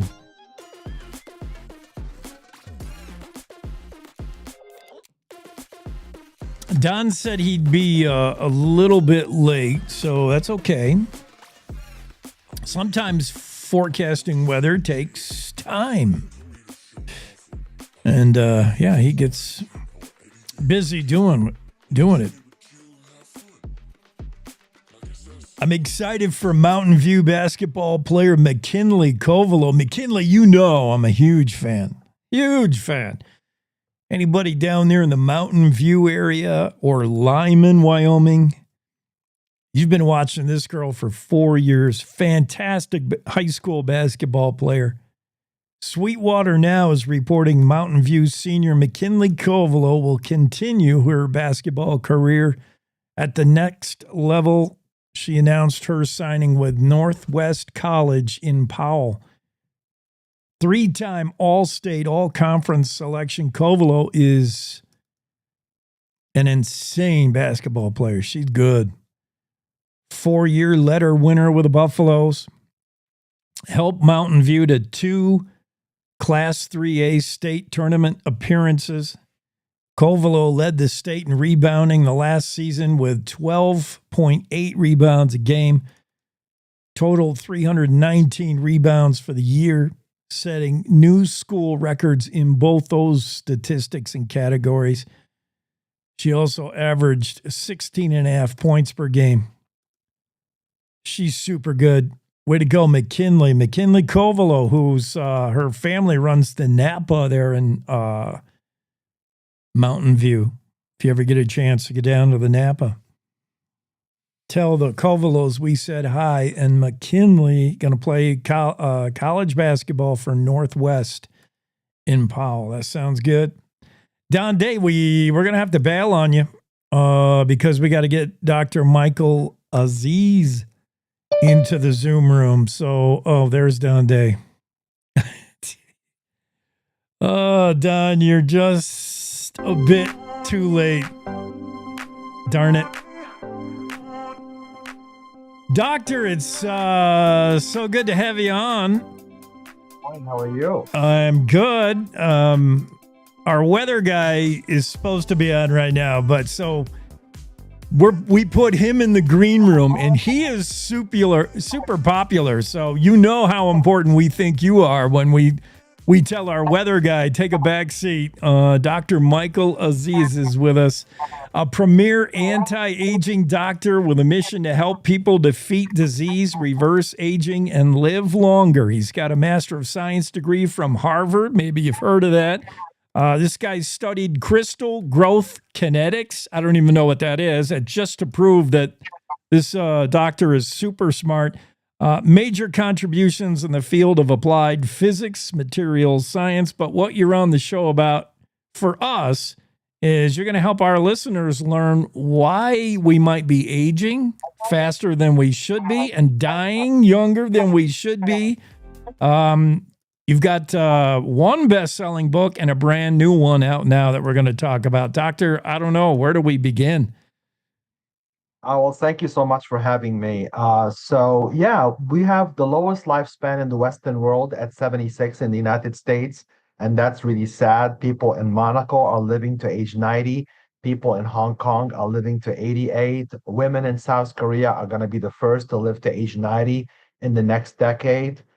France, they're 85. So it's really sad. We're not only dying young, but we're also have an epidemic of age-related diseases, and it's happening in the old and in the young at the same time. And it shouldn't be happening. And a lot of it, I'm guessing, and I'm not a doctor, but a lot of it, I think, is what we eat. Certainly in America. I mean, our diet, we eat a lot of foods, processed foods that have stuff in there that doesn't need to be in there. We hear about this Mediterranean diet, supposed to be everything. Is a lot of it diet related? Yes, of course. Diet plays a huge role in longevity. It can give us an extra 14 years. Believe it or not, I'm against the Mediterranean diet. I just had an article in the New York Post where I say that we were brainwashed that the Mediterranean diet is the best diet. But the study that was done on the Mediterranean diet in the 20th century has been the biggest lie ever told to doctors. The studies were done on farmers who worked out in the field. So to explain to the listeners what is the Mediterranean diet, of course it's good. It has poultry, it has seafood, but it has 11 pieces of bread a day, whole wheat bread. So I talked in the New York Post that the French diet is superior and they have a longer lifespan than the Greek because the Mediterranean diet is very dangerous for a sedentary society. So it can make us fat because I've never seen anybody eat 11 croissants a day, but it's easy to eat 7 to 11 pieces of bread from sandwiches. Well, the French diet is chocolate and wine, I would imagine. Not necessarily. It has more than chocolate. It has a little bit of sweets, but it has also a lot of vegetables. It has fruit. It has about portion control as well, and it has a lot of dairy, which is very important because dairy and calcium plays a role in colon cancer prevention. And right now, we also have another epidemic of colon cancer in men below the age of 50. It's the number one cancer killing men below the age of 50, and that has to do with the fact that we're not having enough dairy. And we're eating a lot of inflammatory food, the seed oil, the vegetable oils, not enough fiber, not enough vegetables, and the list goes on. It goes back to the diet. I've heard that. We're talking to Dr. Michael Aziz. He's a best-selling author of The Perfect 10 Diet. You may have heard of that. And then he's got a new book out now, The Ageless Revolution, Revolution, Step-by-Step Instructions for Tackling Key Hallmarks of Aging. The result after reading this book, I mean, he's basically given you an anti-aging blueprint that would guide the reader through what to do, what not to do to live a healthier, longer life. Doctor, is it wrong to say anti-aging? Can you really reverse aging? What are you talking about? I think you can reverse aging if you start early. And the earlier you start, the better off you will be because you can tackle the cellular deterioration that happens. And I was really motivated to write The Ageless Revolution after a 12, 13-year hiatus because, again, of the high morbidity and mortality we had in COVID. COVID-19 killed so many Americans, and it has killed even young people. Our mortality rate during COVID pandemic was 10 times higher than Japan and South Korea. And that told me that even young people are old on the inside. So I had to tackle the reasons why our cells deteriorate, the hallmarks of aging, why we get old, why we get sick, why our cells die, and why do these people in the blue zones and the other countries have conquered longevity without knowing about the hallmarks of aging. So yes, I'm giving people the blueprint on how to tackle the hallmarks of aging, and it has to do with diet, exercise, but I go the extra mile by also providing the revolution that's happening in healthcare, the medication, the supplements that can keep people longevity. Fantastic. Dr. Michael Aziz, who says the big reason for the book, the new book that you can get now, The Ageless Revolution, he said, I want to help people live better, live longer. This book is the biggest gift I can give to anybody. Doctor, my diet is horrible, but I do take supplements, and I'm a believer in omega-3. I think you are a supplement believer as well. What kind of supplements could you recommend? So I got a lot of bad reviews when I write articles in the New York Post. I had an article. I'm recommending close to 25 supplements because I'm really throwing the kitchen sink at aging. We have some human studies. We know that people who have fish oil live 4 years longer, and a lot of people, especially in the Midwest, don't eat enough seafood. So don't be neglecting your fish oil. Make sure you take a gram a day. A lot of people don't take fish oil. They say I'm allergic to fish, but people who are allergic to fish are really allergic to the protein, not the omega-3, not the fat. So people have to be aware of that. And then the other supplement that is linked to longevity is called taurine, Taurine. I take 2 grams a day. That's a very high level, is linked to longevity. That's people in Okinawa, Japan, which is a blue zone. They all live to be 100. They have very high levels of taurine. So I take taurine. And, we're in a Zoom call here, so I'm going to show you my supplements. You're going to think I'm crazy. See, I take all those supplements a day. Many of the studies have been done on mice, monkeys, but they showed also longevity. So I take them because I'm not going to wait for human studies. I'll be dead if I wait for those human studies to come. You want proof? Dr. Michael Aziz, as you can see in the Zoom room, is 91 years old, and he does not look I've had work done, it's just not supplements. There's a lot of also advances in cosmetic surgery. So a lot of people, for example, when they think of anti-aging, women, they think, we're going to get Botox and filler, but that's a camouflage. There are a lot of things that can increase collagen. So, taking hydrolyzed collagen 10 grams a day can give you better looking skin and younger looking skin. People who do microneedling, it's been, you saw the vampire facial, the Kardashians, all that stuff. Yeah. Microneedling was radio frequency. So I do that once in a while where I get my face punctured 1,000 times, and that makes you build collagen. So this way you can stay younger looking for a longer time, because I just don't want to live long. I also want to look good.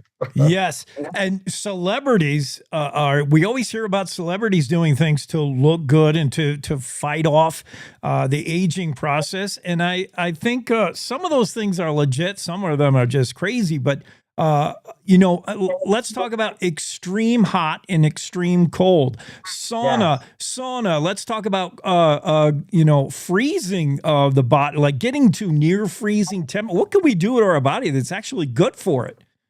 You do that? No, I want to, but is it okay? Well, we have the studies from Finland for the sauna. So, in Finland, the men usually go after work to the sauna, and they do it 4 times a week, the infrared sauna and the sauna. And the sauna has been linked to a decrease in heart attack by 40%.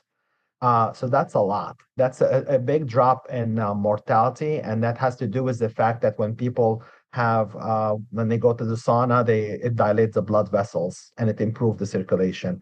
The other opposite, for people who don't like hot weather, they can go for the cold, and we have the cold plunges, you have the cryotherapy. We have them in New York. They have all those spas where you go in for 3 minutes, you put a beanie, you put some socks, and you go in for 3 minutes, and the temperature goes to a minus 170 degree. And that we don't have human studies on, but we know that there's a kind of fat we lose as we get older called brown fat. There's 3 types of fat: white fat, which is bad. People have that around their belly. We have brown fat, which is mostly in babies, between our scapula, which is in the back, and that secretes use factors. And it turned to be, when we do the cold, it makes you make more of the brown fat that babies have. Babies don't shiver, so that secretes use factor. So that's how probably cryotherapy works. And also it can build collagen as well, just like microneedling, just like the things that people put on their face with all the needles, the radio frequency and all that stuff. So all those measures are very good for anti-aging. Maybe I've been getting something right all this time. I'm here in Jackson Hole, Wyoming, ski capital of the United States. And very often I'll do what we call Swedish therapy. We'll get in the hot tub, and then we'll get out and lay in the snowbank, and then we'll go back in the hot tub, just get extreme hot and cold. Maybe I've been helping myself but you still have to fix your diet. You have to do it all. I know. So make sure you avoid the seed oils, the vegetable oils, the fried food, the dye, the trans fat, the nitrites in bacon and sausage and hot dogs, because that's very popular now. People are also on keto and low carb, and they eat a lot of bacon. And sometimes people judge their success by how many pounds they lost on their bathroom scale, on that keto diet, on that low carb diet. But they don't realize there's all those chemicals that they're shaving a few years off their life. So it's all about longevity. It's about eating clean, eating a balanced diet, eating a lot of superfoods and supplements as insurance. And the extras, if you want to do the extra cryotherapy or sauna, that would be an extra bonus. Watching what you eat or not eating at all. Maybe that's an answer. I've heard you advocate occasional intermittent fasting. I've done that, just sort of a cleanse. It's good for the body to deprive it of food for a little bit of time. Yeah, so there are 12 hallmarks of aging, and I discuss them all in the book, and I explain each one of them and how to target each reasons why the cell deteriorate. So one of the hallmark of aging that was discovered is we have old cells in our bodies and we have young cells. And those old cells, think of them are like a company that has a lot of very, very old employees who don't function. And not only they don't function, but they're disruptive to the young employees who are very tech savvy. They're on Instagram, they're on TikTok. So those old employees, you have to get rid of them. So those old cells are disruptive to our body. They secrete cytokines and chemicals that makes us age. So you have to get rid of them. And how do you get rid of them? So one way to get rid of them is skipping breakfast. So on the weekend, you can just have a little bit of black tea in the morning and then have brunch and dinner. So the body's like saying, oh my God, what is that person doing? He's going to starve. So let's start to eat the dead cells, the old cells. So the body starts to eat the old cells, which are disruptive. It starts to eat cancer cells. So there is less risk of cancer when you do caloric restriction. And the body starts to eat the old particles of the old cells as well. So it's rejuvenating. And I'm not a fan of like very severe caloric restriction where you don't eat for 2 days because you can lose muscle mass. So it's all about moderation. Just do brunch and dinner on the weekend. That's all you have to do. Fascinating. We've given you a lot of secret tips already on how to reverse the effects of aging. But you'll have to read the book to see the latest, hear the rest, The Ageless Revolution. It's the latest book from this guy, Dr. Michael Aziz. Thanks for coming on, Doctor, and appreciate it. Thank you so much for having me, and I hope you do fix your diet. I hope I do. I'm inspired by you to do something. I'll come do a home visit to you, just especially for you. So thanks for having me. When he's in office, by the way, you can go visit him in Midtown Manhattan, I think. Still practicing there in New York? Yeah, at age 91. Thank you, Doctor. Don't make me older than what I am. But No. We're both going to live forever now. We're going to read the book. Thanks, man. Thanks. Dr. Michael Aziz, his latest book, check it out, The Ageless Revolution, step-by-step instructions for tackling key hallmarks of aging. Aging is, it's unfortunately a necessary evil, but it doesn't have to be. You can fight it off with every inch of you and every cell of you. Find out how. Read that book. We'll be right back with Andrew Rossi into the Zoom room after this quick break of the Cowboys State Daily Show with Jake. Wyoming is the cowboy state. From corner to corner, there are so many stories to be told, and more cowboys and cowgirls are turning to the Cowboy State Daily News team to keep them in touch with what's happening both locally and in other parts of Wyoming. I'm Riley Strand, videographer and production assistant for Cowboy State Daily Video News. We're proud to bring the most important stories to our viewers every day. The stories that start conversations, the stories that make us laugh, the stories that make us think. Our experienced journalists at Cowboy State Daily are crisscrossing the state every day, talking to those who know the news best. Every day, host Wendy Core and I talk to the reporters who are covering the topics, issues, and people that are important to Wyomingites. And in our daily newscast, we bring you those stories. Tune into the Cowboy State Daily video newscast every morning, only on CowboyStateDaily.com. You're listening to the Cowboy State Daily Radio Network. Sometimes fatherhood I'm the first Viking who wouldn't kill a dragon. Can feel like an epic battle. But you will. But you can change your kid's world just by being there. And with a little help, you won't believe how high they can soar. All right, bud, you ready? I'm proud to call you my son. Come on! Never stop being a dad. To learn more, visit fathersincorporated.com. Logan Wilson here at the M Building in Casper, Wyoming. They do more than just support businesses and private events. They support nonprofits by offering reduced rates to help the community thrive. The staff here at the M Building have been incredible in helping me organize a fantastic event. They are great partners for those who want to make a positive impact on the community. Come check out the M for your next event.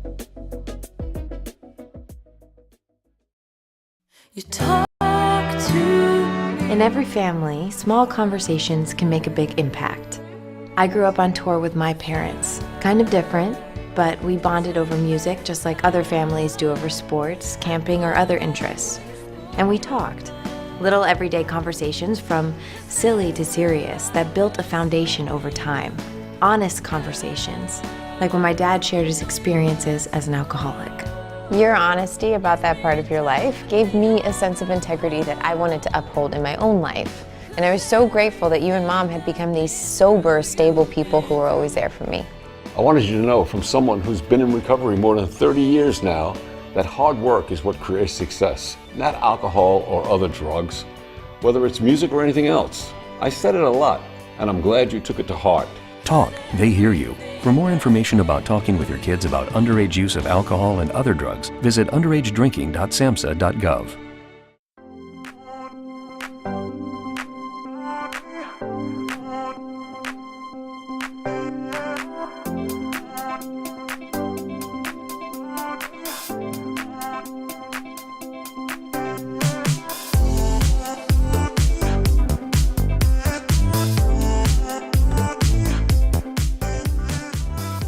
Cowboy State Daily Show with Jake. It's a Friday.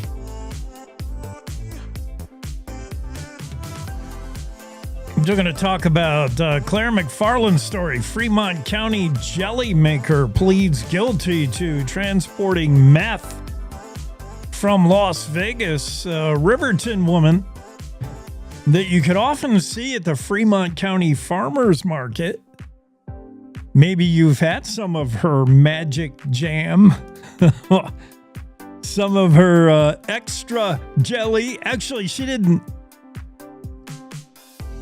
spike her product with drugs. That was just sort of a side gig. Riverton jelly maker who sold her jams and jellies at the Fremont County Farmers Market was also on the hustle for some marijuana, meth. Mary Weymouth, 63-year-old, scheduled to be sentenced coming up on July 14th. She pled guilty. She admitted, yes, I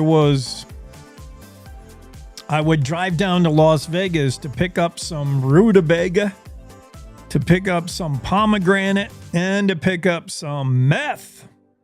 Uh-oh. It's actually the perfect cover, you would think, you know? If you had to make regular runs to and from, Vegas back to Riverton. And it was down in Las Vegas that she was apparently picking up methamphetamine and conspiring to distribute, sell meth and marijuana, by the way. She and a partner in crime, so to speak, Kathy Gordon, 54. Kathy Gordon also indicted federally back in January. Gordon worked out a plea agreement back in March that was not made public, so don't know exactly what that involves, but Gordon is going to be sentenced on June 18th.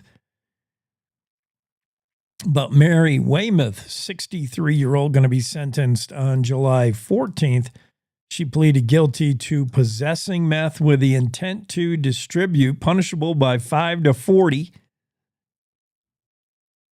She was also carrying a gun in relation to drug trafficking crime. Well, that kind of goes hand in hand. I mean, if you're from Wyoming, of course, you've got a gun.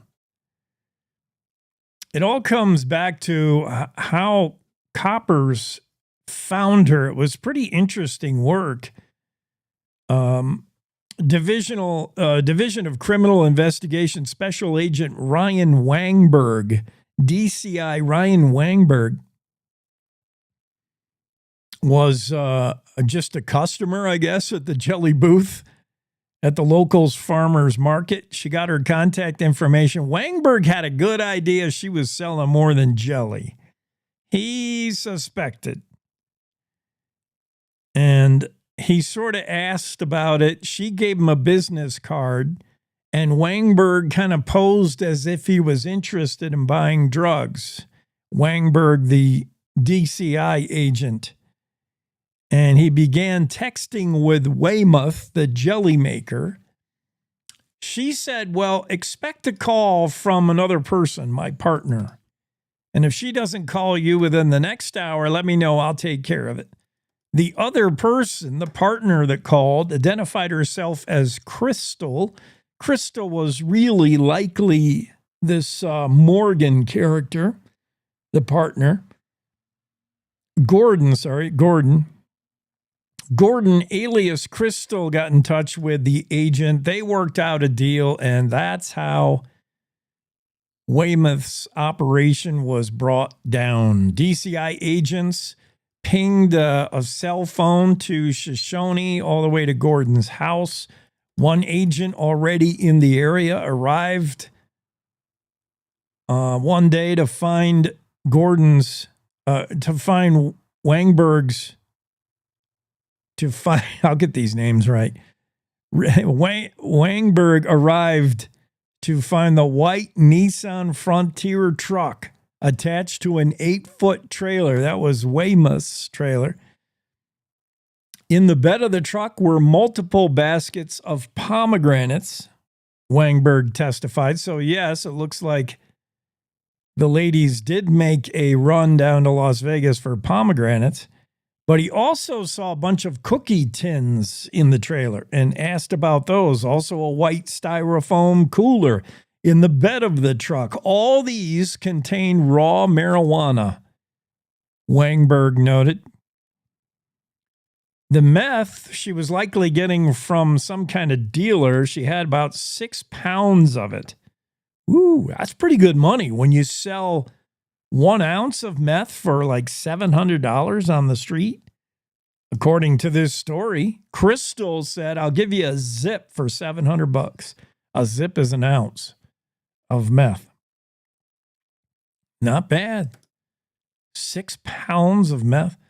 Wangberg said his agents also seized about 29 pounds of raw marijuana, which was cut with grass mulch. And the reason being is Weymouth told the agent that the night before she went to pick up the meth, she had also done some dumpster diving and found marijuana thrown out in the dumpster. This is a common practice, apparently, in states where marijuana is legal, dispensaries will dispose of marijuana. I don't know at what point marijuana becomes disposable or is tagged for disposal. Can marijuana go bad after a while? I guess. But dispensaries will throw marijuana out in the dumpster, and they'll sometimes mix it with mulch or other chemicals in order to deter people from going dumpster diving and retrieving it. I would think if you knew a dispensary where marijuana is sold, I would think the dumpster out back would be very popular. So, yeah, it looks like, according to the DCI agent, that Weymouth went dumpster diving for marijuana, given that the mulch was in there and, the meth. So, nice side work if you can get it. When the jellies and jams aren't exactly selling, you can, do a zip of meth for $700. How many ounces in a pound? I can't believe I don't know that. Ounces in a pound. 16. So if you're doing 16 zips per pound, I'm going to have to get the old calculator out here. We'll see what kind of money Weymouth was making. I mean, no wonder she's in the meth business. Certainly looks attractive by the numbers. I mean, never mind the fact that it's not legal. Let's see, $700 times 16 ounces. That's how much you're getting. $11,200 a pound, and she was found with nearly 6 pounds. So you're looking at $67,000 street value of the meth found on Weymouth. $67,000. So that's pretty good. Probably more lucrative than the jelly business at the farmer's market, I would imagine. Andrew Rossi, I'm not sure where Andrew is, so we're going to take a quick break and reset right after this. Sometimes fatherhood.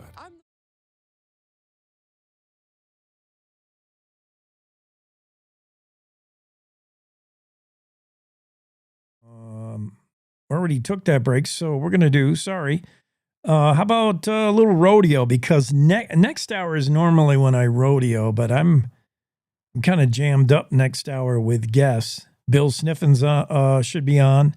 Although Bill joined us accidentally like 45 minutes ago. I think he's on the wrong time zone, perhaps. There's Bill right now. Bill's sense of timing. Bill, we're almost at the top of the hour. Can you just wait till, yeah. Bill must be outside of Wyoming. That's my guess, that he's in another time zone is why he's all mixed up.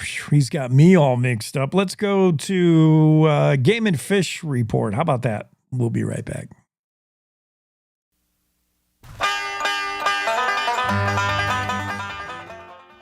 A final report on the opinions shared by the public from mule deer conversations held around the state this past winter.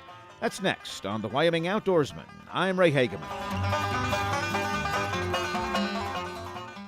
The Wyoming Game and Fish Department has compiled key concerns and feedback received from the public regarding mule deer management in the state following a series of public meetings and an online comment period. From August through December of 2024, the Wyoming Game and Fish held 37 mule deer community conversations around the state. Staff met with members of the public to discuss mule deer management, including how best to address factors affecting mule deer populations.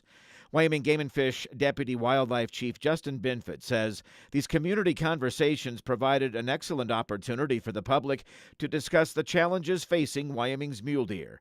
Public understanding and input are crucial to our agency's work. Binford says mule deer face significant issues from habitat loss to chronic wasting disease. He says given the unfortunate declines observed in mule deer statewide and in the West, we also wanted to check in with the public and gauge their preferences for how to set mule deer hunting seasons going forward. Mule deer populations have seen continuous decline throughout Wyoming for decades. Difficult winters, habitat loss and degradation, and disease have all played a significant role in reduced numbers. Game and Fish, along with many partners, has been dedicated to addressing these challenges through the implementation of large-scale habitat projects working to minimize habitat loss, highway crossing projects, research, and conservative hunting seasons. Concerns from the public varied throughout regions. From predator management to CWD research and habitat loss, commenters provided their insight into mule deer management in the areas they live and hunt and offered suggestions for solutions to key issues. Binford says, "We appreciate the feedback and involvement from meeting attendees. Transparency and cooperation with stakeholders is a priority," and he says these meetings fostered strong connections between the public and local game and fish personnel. Now, a full summary of each region's key concerns and feedback can be found by going to the Wyoming Game and Fish Department website. There you'll find other resources and information on mule deer in Wyoming. This has been the Wyoming Outdoorsman, a program by the Wyoming Game and Fish Department. Thanks for listening. I'm Ray Hageman.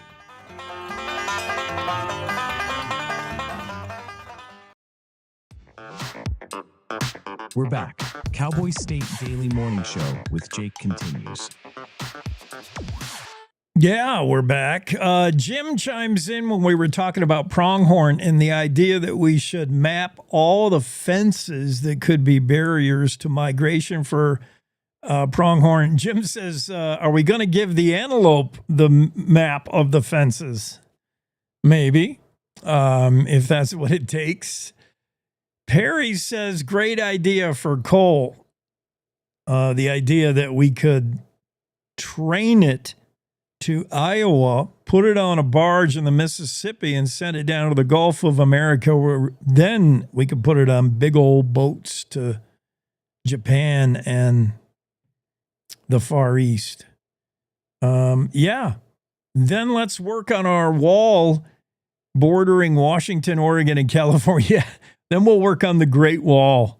Just wall off Wyoming and the American West from those states that don't want to participate in making money. California, Oregon, and Washington. Mike chimes in and said, great guest, most informative. We had Dr. Aziz on and tell us how we can reverse the effects of aging. He had some great ideas. If he can get me to somehow reverse the effects of aging, he's done something, because my diet is terrible. But I do occasionally intermittently fast. I do take some supplements that he recommended And I'm a big proponent of hot cold. You know, cold plunges.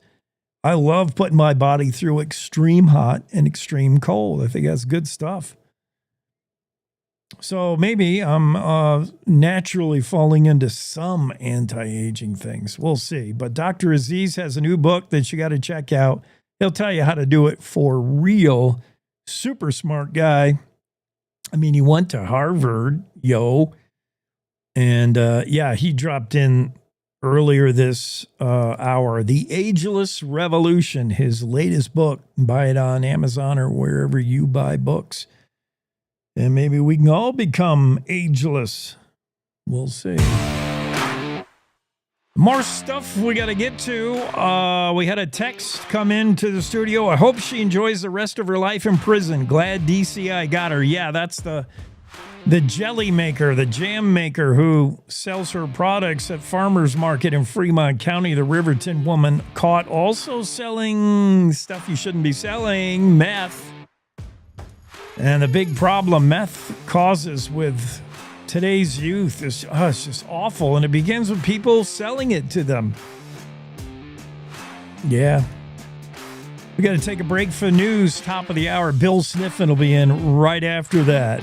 Top of the hour news. That we'll see you back here. We'll all meet back here and talk to Bill on the Cowboy State Daily Show with Jake.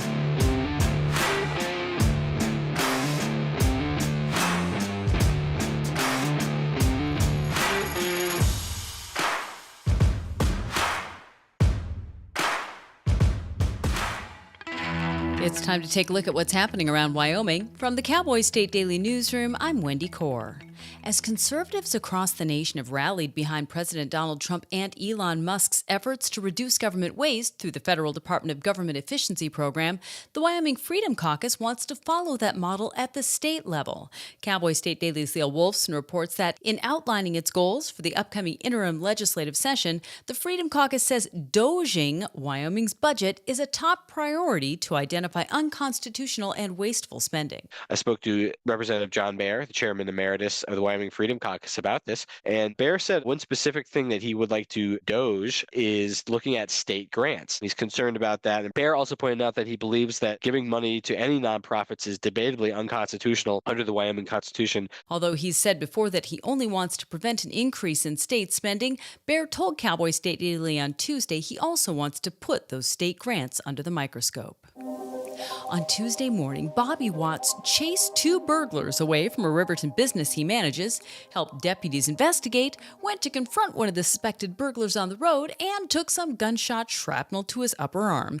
Then, he told Cowboy State Daily's Claire McFarland, he started his normal workday. The remote connection to the business alarm waking him like 3:20, and he goes and kind of chases down two guys that had broken into the shop and to the getaway vehicle, which the sheriff's office associates with a female who's still at large. And his wife chases the getaway vehicle down to a trailer park where authorities find it and gets the license plate number. And then Watts helps deputies with their investigation. They're looking through video and helps them identify the one guy they caught on the highway. And then later on, someone says, oh, there's a guy with a bucket walking down the road. It's like, that's our bucket. That probably has all our keys in it. So he goes to confront the guy in the bucket. He gets shot at through the windshield of his F-350, and he ducks just in time. He gets his arm, what he calls cauterized from hot lead shrapnel from where the bullet hit the windshield, flowed, splintered. Little lead beads in his hoodie that he didn't get to keep because investigators took it for part of their investigation. And that was just early morning. After that, he had a full day of work. The office later that day identified the suspected burglars as 18-year-old Kenneth Heba and 32-year-old Kevin Pino. They're both in custody and charged with felonies. To save Wyoming wildlife from getting tangled up in fences and dying, it helps to know where the fences are and what condition they're in.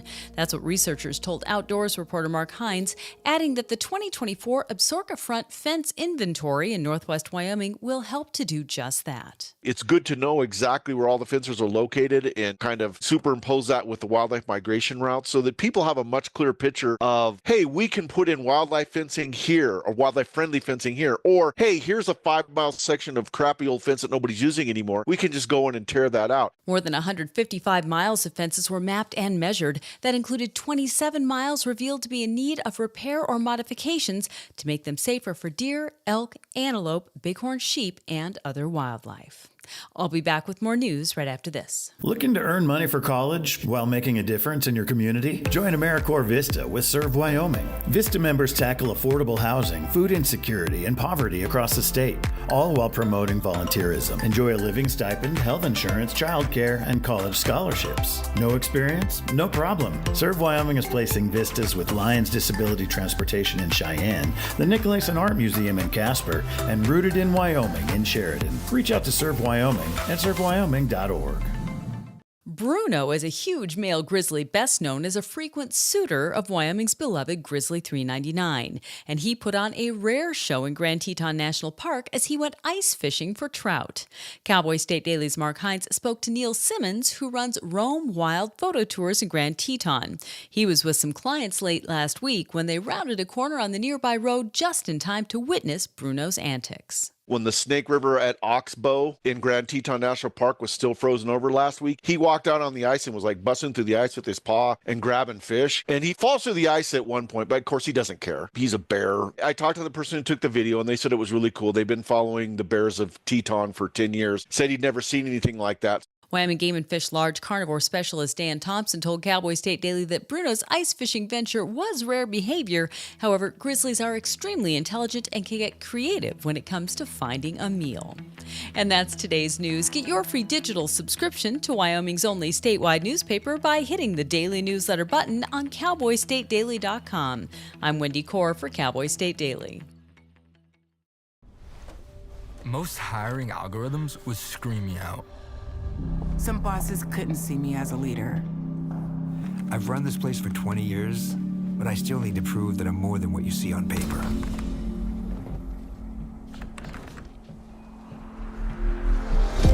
I've been running code as long as I've been able to reach a keyboard.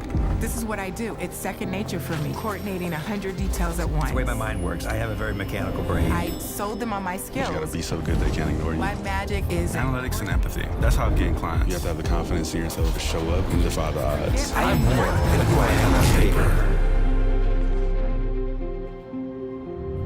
paper. I never got a college degree. And today, I'm the CEO of my own company. People want to tell me I'm one in a million, when actually I'm one of millions. Stars are all around us. It's time for them to shine.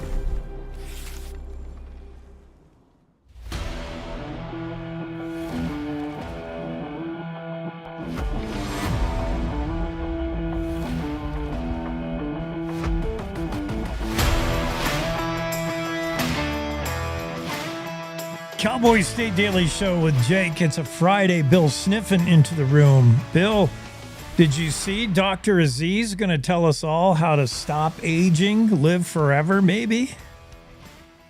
Well, as the old saying goes, Jake, I'm going to live forever. So far, so good. And I really, I just celebrated my 79th birthday, a couple weeks ago. So it's a little more interesting to me than perhaps to you. But I'm a great believer in most everything he said. I do believe the statistics lie. I mean, we have a portion of our population that, number one, they're just been cursed with bad genes, or two, they lead really unhealthy lifestyles. And so if you separate those two out of the population, you find that our population in America actually is pretty healthy and lives a pretty doggone long life. But it sort of reminded me, as a news guy, I was always touting back in the early days on Cowboy State Daily. I was actually publisher of the Cowboy State Daily for 2 years, and I took it over in January of 2020, which of course then COVID hit the end of January, and the wheels literally came off. But we went the longest of any state in America without having an official COVID death. But the first COVID death we had was like a 50-year-old guy from I can't remember, Worland, perhaps. I'm not sure. Worland, I guess I'm supposed to say that. But they, and of course you thought, well, gosh, a 50-year-old guy shouldn't be dying of this. Well, then they showed a picture of him, and he was about a 350-pound guy. I mean, he was like so many people with bad genes and bad diets that, I always felt the big mistake with COVID was they needed to separate all the old people and separate all the people that, like I just said, had bad genetic issues and had bad lifestyles. And those were the people that were going to die. The rest of the population, 98% of them came through just fine. And of course, we can look back and know that. But I thought what he said was smart. But again, I know in my case, I have 10 brothers and sisters, and they're aged 61 to 81, and all 11 of us are alive. And I think that's good genetics. We don't necessarily live good, specifically good lifestyles, but we have incredibly good genetics. And I think that's, we don't have hardly any cancer in the family, and we don't have any heart disease in the family. And those two things just, I think, are helping us. So knock on wood, I hope I'm around here next Friday to talk about this. But I think these guys, I love statistics, and was it Mark Twain that said there's three kind of lies? He said damn lies and more damn lies and statistics. And but if you take out the people with bad genetics, that you and I both know people who can't lose weight no matter what, and they're just accident prone and they're sick all the time. Bad genetics. And then there's people who are screwing themselves up by eating the wrong things, smoking. Man, I'm at my age, I don't know any smokers, none my age that survived. They're all gone. The smoking starts taking them when they're 60s. I have a sister-in-law that just died at 61. She was a terrible chain smoker and 61 years old. And my goodness. Anyway, enough about that. I do have a story for you. Yeah, but you're right. There are statistical outliers that really screw up the curve, from, those who live perfectly, never smoked in their life, and they get lung cancer. Like, there's no explanation. And then those who, they smoke, they drink, and they're 99. It's just, a lot of it is DNA, man. It's the genes you got. Yeah. So these doctors come up with all these magic tricks with different diets and all that, and and I think they're good for them, and they're pretty much right. Of course, we can all do better. Processed foods are terrible for us. We just, but doggone it, they're good. Oreo cookies. My God, who can eat an Oreo cookie? I have to watch that I don't eat a whole package. It's. I know. If only they had the benefits of broccoli, Oreo cookie, I would definitely live forever if that were the case. Yeah. Well, I spent some time with my daughter not long ago, and she's a real health nut. And I never ate so much asparagus and broccoli and sprouts. And you know what? She cooked them in Parmesan and butter and olive oil, and it was pretty dang tasty. I said, if this is what the Mediterranean diet is, get with this. And but my big problem is red meat. I'm a true carnivore. I just love meat, and these doctors say, oh gosh, be careful about the meat. Well, I think my genetics are helping me there, because anyway, that's my story, and I'm sticking to it. Could be. So what's on your mind today is it Wyoming story? What do you got? Yes, my column this week is a damnedest story. We go to the Catholic Church in Lander, and for years we would sit in church, and I'm a fairly humble churchgoer. I don't like to sit in the front. I'm kind of in the back, and that's a journalist, by the way, also. But here was this older couple, distinguished couple, and they didn't match. She was kind of matronly, and and a white gal, and he was an Indian man, but tall, but he didn't look like our Shoshone and Arapahoes that we have in Fremont County.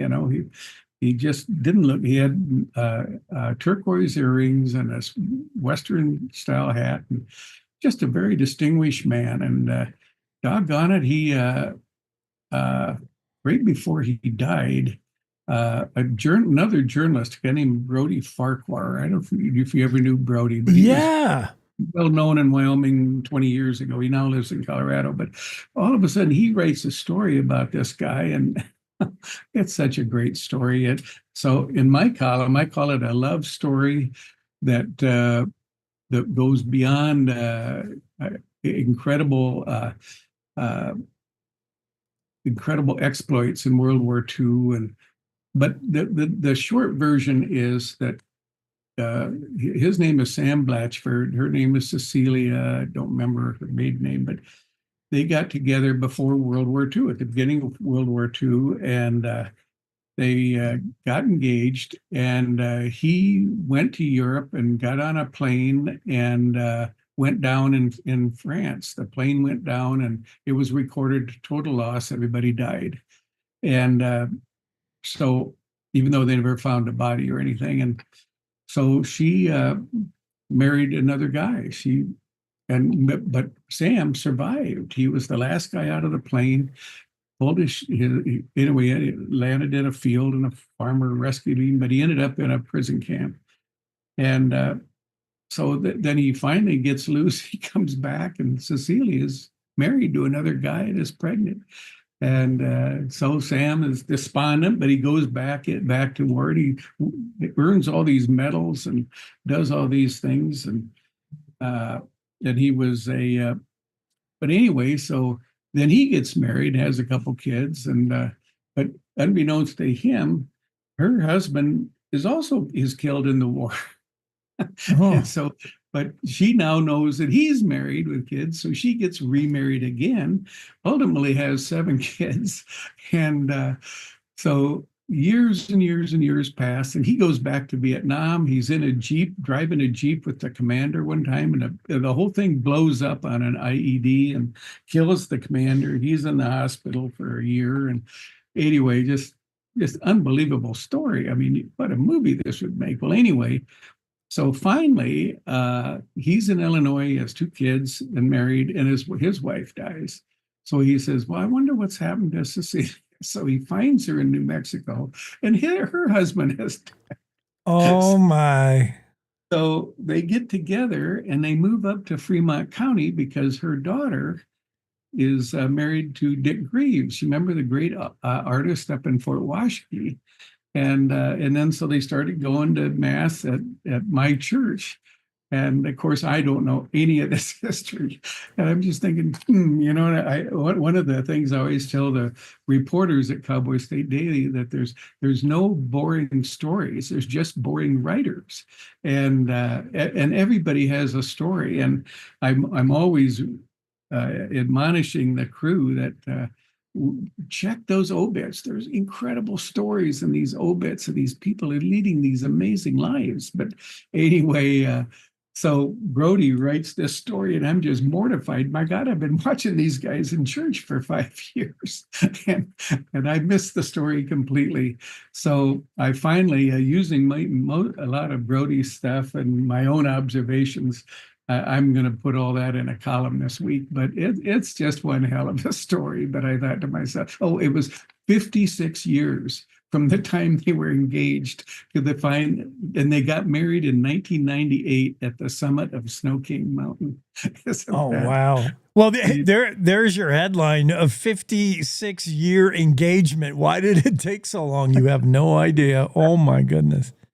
So that's my story of the day. And I have to be honest, I had written a column about this like 15 years ago, and I was going back through my old files, and I stumbled on this, and I said, oh my God, that story is so good. I need to tell that to our Cowboy State Daily readers because, again, there's great stories. One of the things I'm always telling Jimmy Orr, and I said, we can go back and recycle these great stories. Not everybody read them. And people actually want to reread them because they're great stories. Yeah. You know. Anyway, that's just a lesson I learned as a being in this business since I was 16 years old. I know that because that's how I am. I just delighted in reading the story again, and I thought, man, I have got to share this. So anyway, that's my story today, Jake, and I'm sticking. Is that a lesson to you, Bill? To if you see someone you think is interesting, looking to like come out of your shell and just talk to them and ask them what their backstory is. You got scooped by Brody because you had no idea what was under the surface there. What story?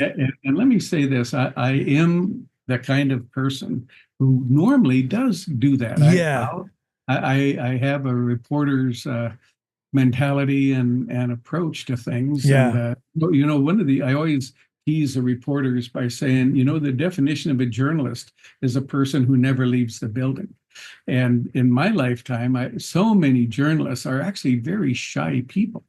And they miss out. And luckily at Cowboy State Daily, we don't have shy journalists. Claire McFarland and Mark Hines and my gosh, Renee Jean, these people, they get out and they talk to people. And Jake, let me tell you, Jake Nichols really gets out and talks to people. But we both know, don't we? There's so many journalists that they get into the business, but they're actually kind of shy and insecure, and they don't do that. But anyway, yes, you need to get out and talk to people, and that's where the great stories come from. I think many journalists are guilty of hiding behind their keyboard for sure. But Cowboy State Daily making journalism great again, the same way the Kentucky Derby is going to make journalism great again. That horse, Journalism, going off 3-1, the odds-on favorite. Bill, are you going to bet? Are you going to put $2 down on a horse called Journalism? It sure is tempting. I have to. I would think that might be worth going. That's coming right up, isn't it? Yeah, it'll be this Saturday. It's funny. That's not on my bucket list. I've never had a desire. I've been to horse racing at different times in different places, and it's kind of fun, but I've just never had that idea of going and having, is it a mint julep that you have to have a big fancy hat? Yep. Mint julep and a hat. Jake, you look really, really beautiful there. I don't think I could pull it off. Well, I don't know. I'm not going to make it this year, but I will watch it on TV, I guess.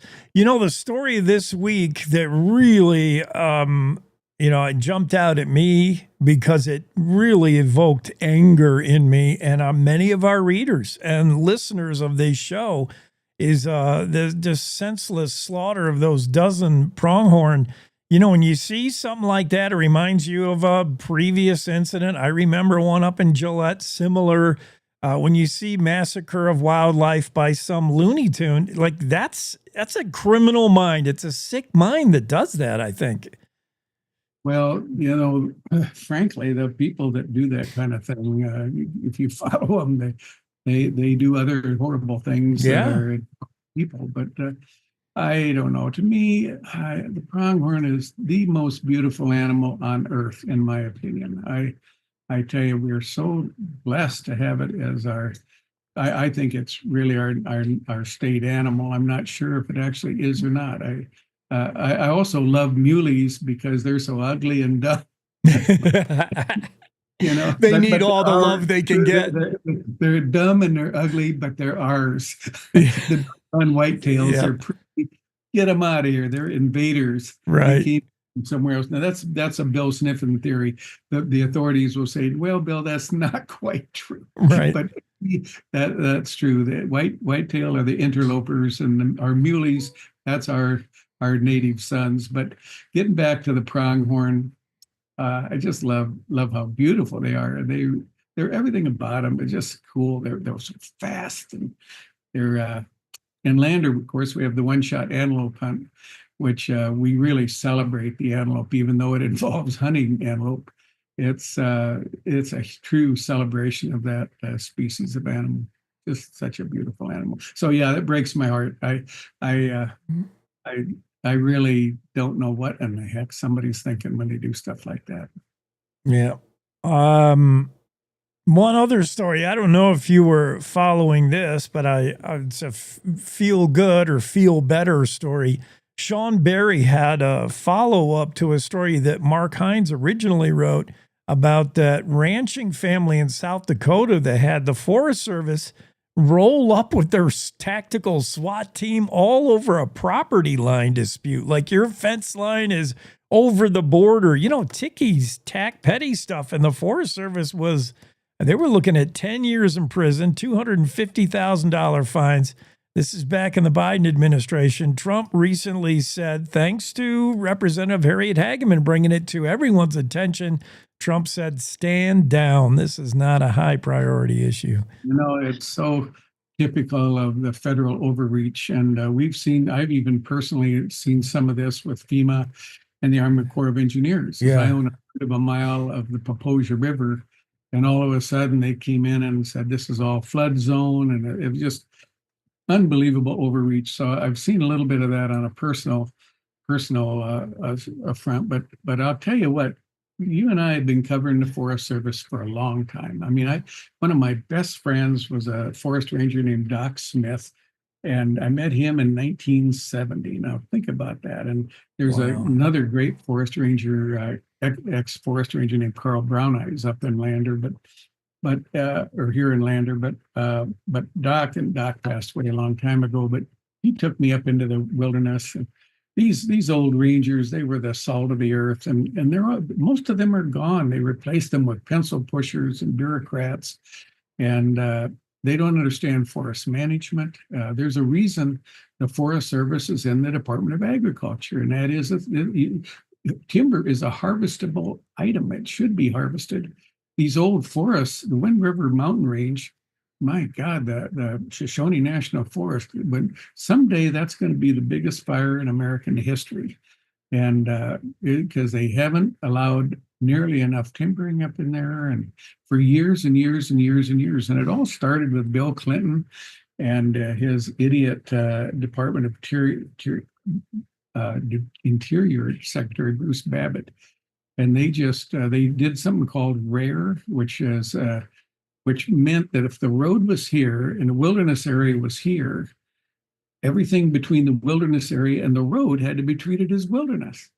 So it literally cut out about half of the forest and made it de facto wilderness, which meant no timbering, anyway, and that's been going on now for 35, 40 years.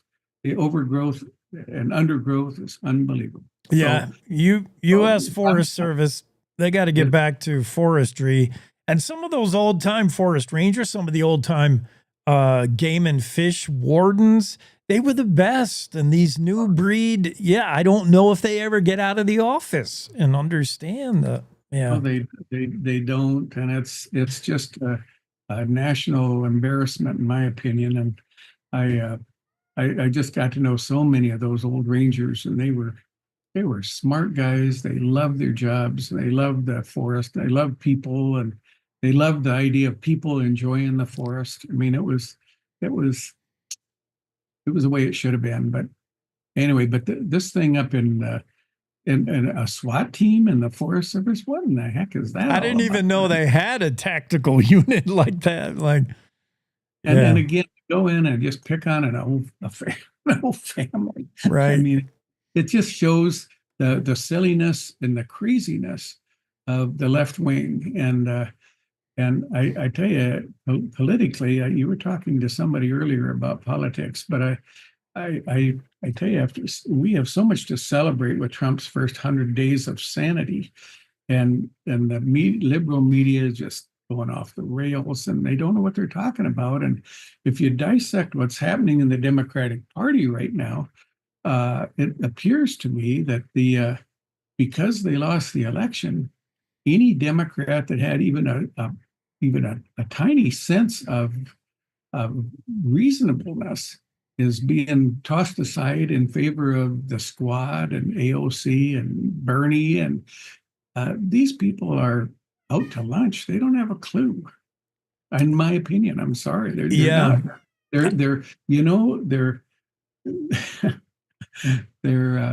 I wrote a column where I referred to the Biden years as nonstop silliness. It was like every silly idea a liberal professor ever had, they said, well, let's try that.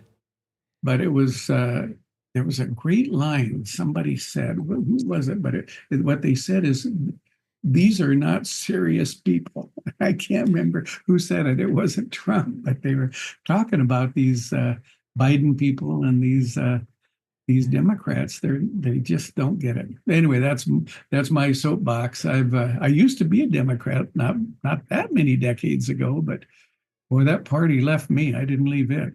Yeah. And I mean, it just seems to me the Democrats should, take a break from throwing shade and negativity on Trump and a 100-day report card and start working about their next presidential campaign.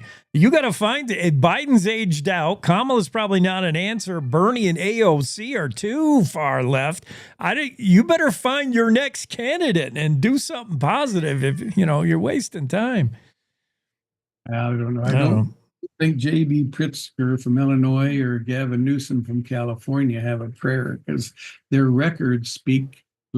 Their records scream to high heaven about how crazy the liberal craziness. But anyway, we're enjoying a true wonderful thing when you think of what all's been accomplished in just 100 days. It's pretty doggone impressive. It's just to an old timer that you feel like your country is really being on the right track again. Well, I'm excited to go to church with you, Bill, and your new column, your latest column. That's a cool story. I can't wait to read it. That's fascinating, neat story. Yeah, it is. Jake, it's always good to see you, my friend. You too. Bill Sniffen, Cowboy State Daily columnist. Check out his new column. It'll be out over the weekend.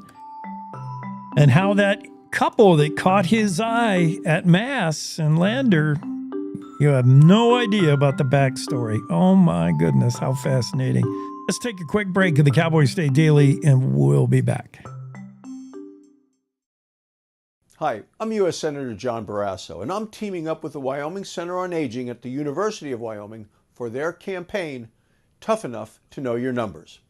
May is National High Blood Pressure Education Month. It's a good time to learn and educate yourself on maintaining a healthy blood pressure. Hypertension or high blood pressure is when the force of the blood going through your blood vessels is consistently too high. If untreated, this can cause all sorts of major problems, including heart disease, a heart attack, or stroke. Now, you can help control your high blood pressure by staying active, keeping a healthy diet, and knowing the proper use of medications if needed. It's worth knowing your blood pressure numbers and talking with your healthcare provider about what is best for you. Are you tough enough to know your numbers? You can check out a blood pressure cuff kit in all 23 counties and 67 libraries across the state of Wyoming. This is the Cowboy State Daily Radio Network.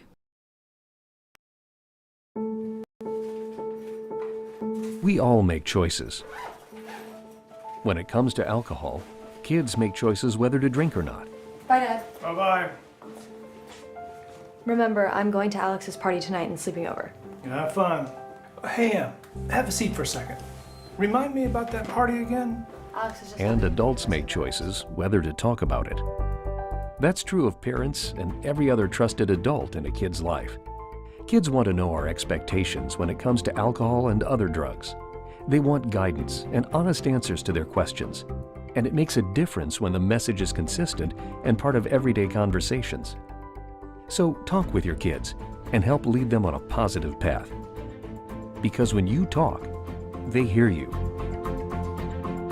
For more information about talking with your kids about underage use of alcohol and other drugs, visit underagedrinking.samhsa.gov. I don't think that many kids in my son's school even do it. He makes fun of his friend who vapes. He would never try it. She's into soccer. She's on the honor roll. She's just not the type. No way. No way. No way. No way, my kid would never vape. Get your head out of the cloud. Today, nearly 8,000 kids will start vaping. Maybe even yours. Learn about the dangers at talkaboutvaping.org.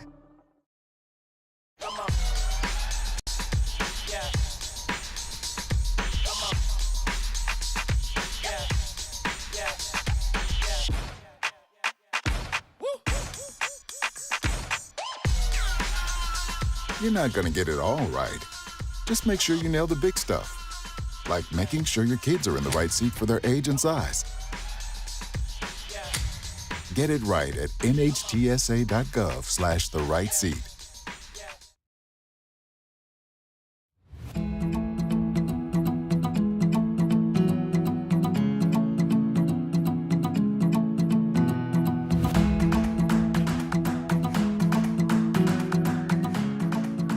We had one listener chime in via text. You can always text us, by the way, 307-999-TALK, 307-999-8255. Shoot us a text. Let us know what you're thinking.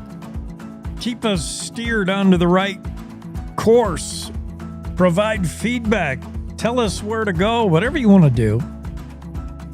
That's okay. 307-999-TALK. Join the conversation. We had one listener say, make sure you tell Bill that Oreos are fireproof.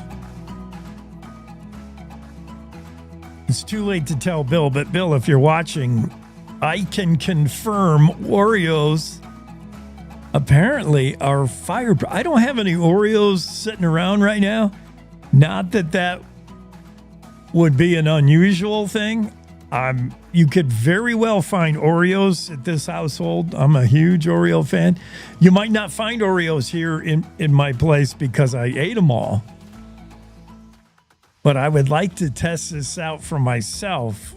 I'm looking at a Facebook video, a reel on Facebook, when it shows somebody with the brilliant notion of torching a Oreo. And in the beginning, they just sort of blast the Oreo with a little bit of a handheld torch thing and just blast it real quick. And I'm thinking, wow, anything could survive a short blast. And then by the end of the video, on the last cookie, it is prolonged blasting of fire, torch, on this Oreo. And all it does is kind of glow orange a little bit with the fire, but it's not damaged. It's totally edible at the end of the burning. Like, probably makes it just taste better. Oh, delicious. Yeah, I love Oreos. But Dr. Michael Aziz does not recommend a diet of Oreos. He didn't recommend the Mediterranean diet either. We had Dr. Aziz on, world-renowned doctor on anti-aging, how we could and should live longer here in the United States, Americans, and maybe the reasons why we don't. Not getting enough Oreos in our diet. He didn't say that, but he did offer some pretty good advice. And then, of course, he's got a book out now. You can read more and learn how to live longer and reverse the process of aging. Dr. Michael Aziz, his new book, The Ageless Revolution. Pretty cool. Read, learn from the book, or just be blessed with good genes, as Bill Sniffen says. Some of us were born with pretty good DNA. We kind of abuse our body, and our body just takes it. Wendy Core will be on here in a little bit, so let me take care of our This Day in History. This day is May 2nd. If you've been paying attention, it was this day in 1670. That goes back a little ways, huh? That Charles II, King Charles II, granted a charter to Hudson's Bay Company. Many people know of Hudson's Bay for maybe one of two reasons. One, you may know Hudson's Bay for the blanket, the famed blanket. I have a Hudson's Bay point blanket. The points being what the quality, depending on how many points your blanket has, indicates the quality of the blanket. It's a pretty cool blanket. I have it in the camper.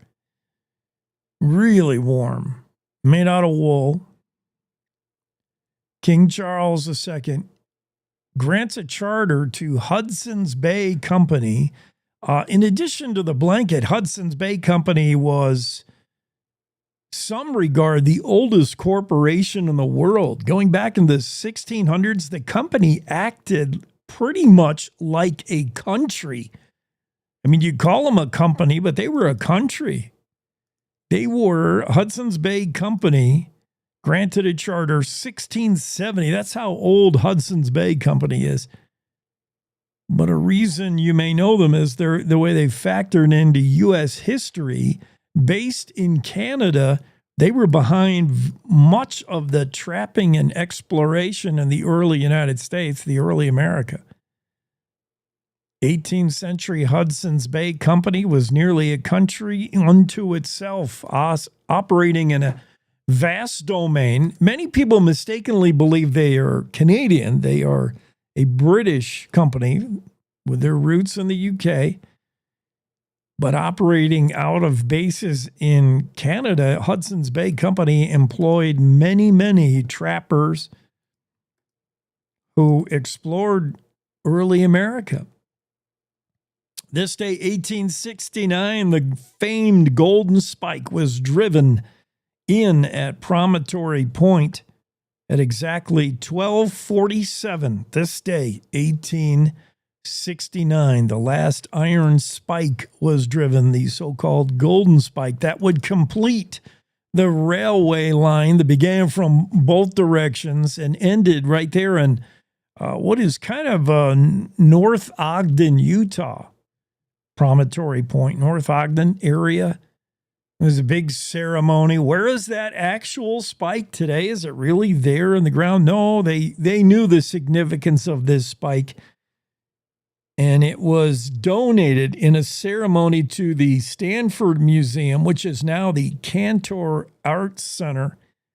Back in 1898, it was dedicated to a museum. So this day, 1869, at exactly 12:47 p.m., the Golden Spike was driven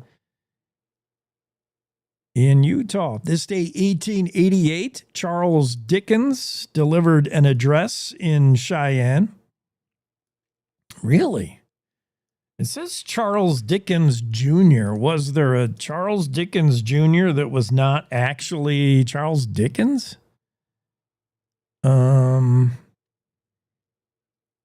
I should probably find that out, right? Yeah, it was Charles Dickens' son.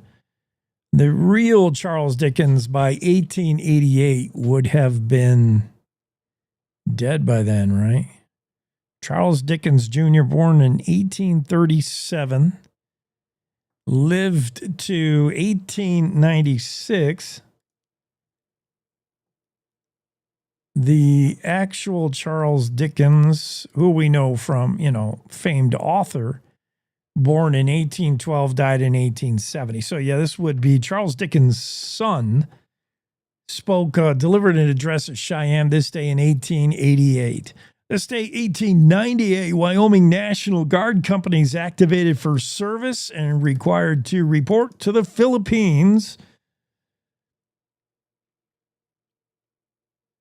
This day, 1900, the first party of settlers, who happened to be Mormon pioneers, settled in Crowley, Wyoming. This day, 1900. 1905, on this day, construction began on the rail line from Casper to Lander. Speaking of rail, 1933, May 2nd, Gillette requested federal assistance in putting out a long-burning coal fire.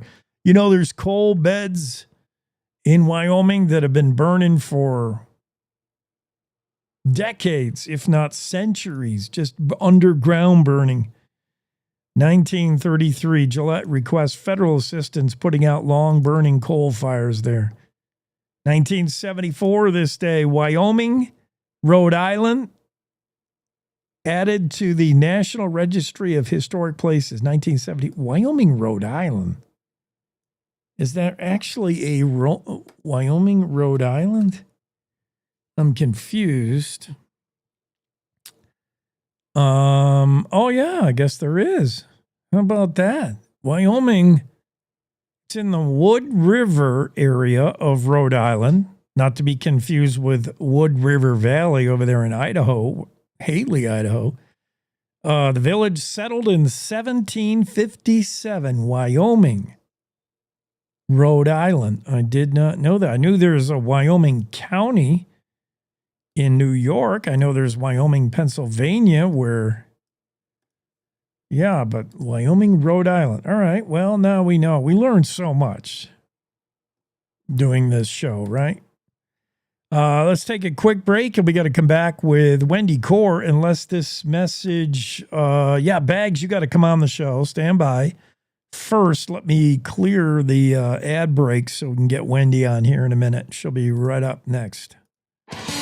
Want to stay in touch with what's happening around Wyoming? I'm Wendy Core, host of the Cowboy State Daily video newscast. From Mountain View to Upton, from Jackson to Cheyenne, our reporters are out there finding and telling the stories that matter. Every day, I talk to the talented journalists who are covering the topics, issues, and people that are important to Wyomingites. And in our daily newscast, I bring you their stories. Tune in to Cowboy State Daily video news every morning, only on CowboyStateDaily.com.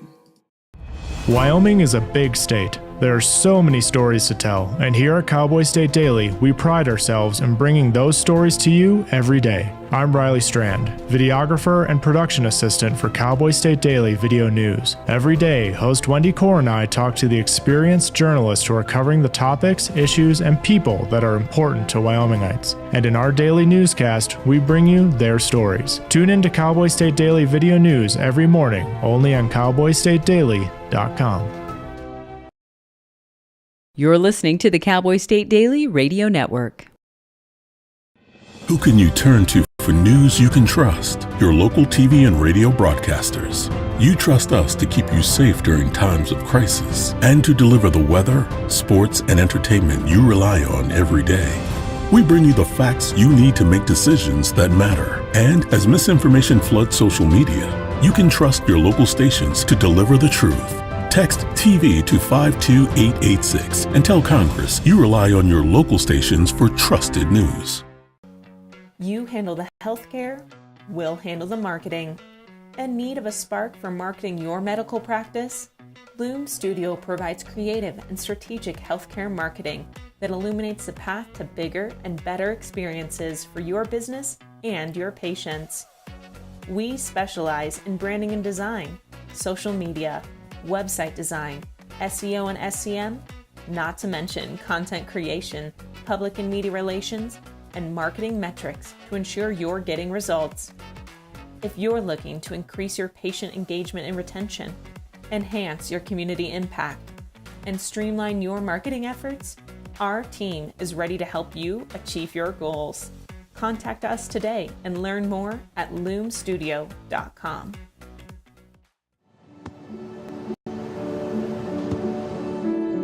I don't remember how it started. Go to that. Our back and forth. It always came back. Dad! You probably don't remember what you told me, That was perfect. but I heard every word.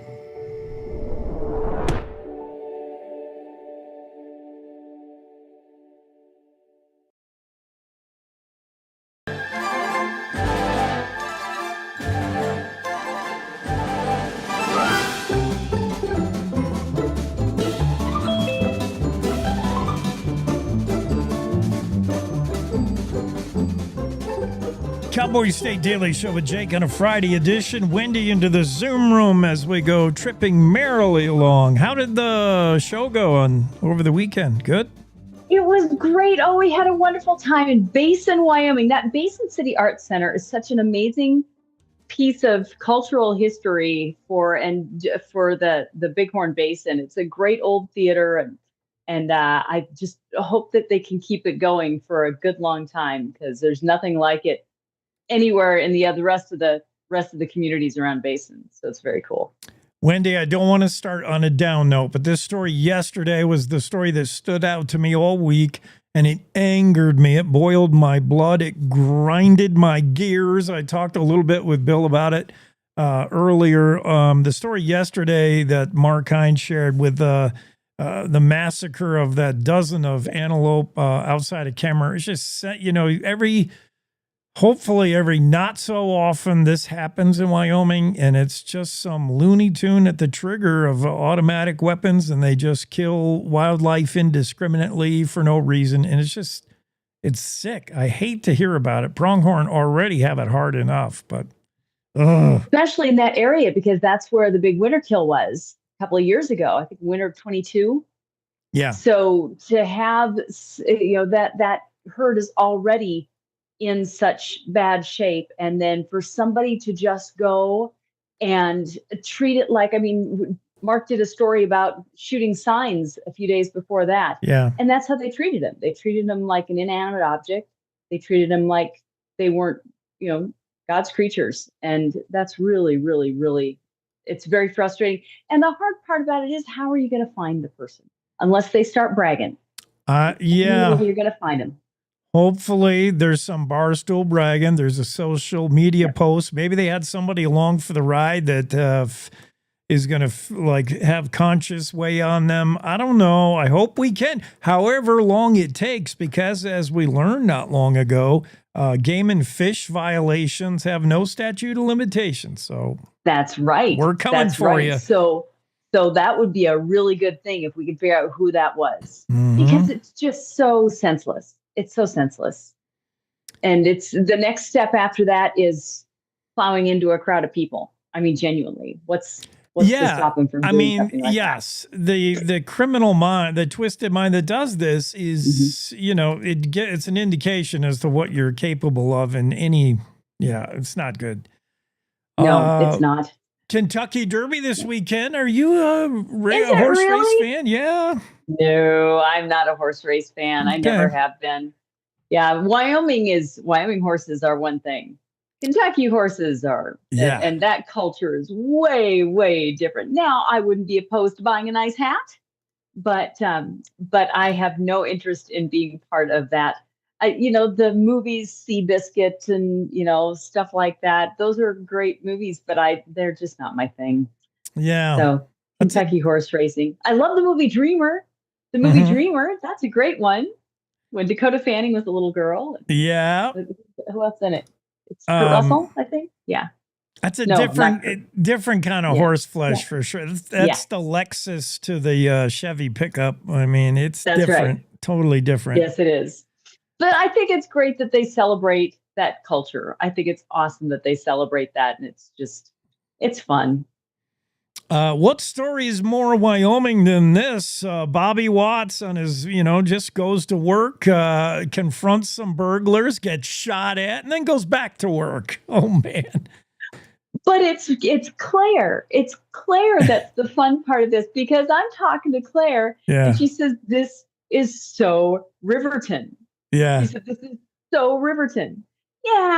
Yeah, sure, all this happened, and then I had to, went back to work, and here's my cool scar. And, I got shot. I got hit by a little shrapnel here. Isn't that cool? Yeah. No, then I just went back to work. He's got the bullet hole in the windshield. Like if Bobby didn't duck, oh my gosh. I'm hoping that they hit him with an attempted murder or something like that. The guy that shot him, because that's what he was attempting to do. Where that bullet hole hit, he'd have been dead. Yeah, I think there was a second-degree attempted murder in the laundry list of things that, I couldn't remember if that was in there or not, but my word.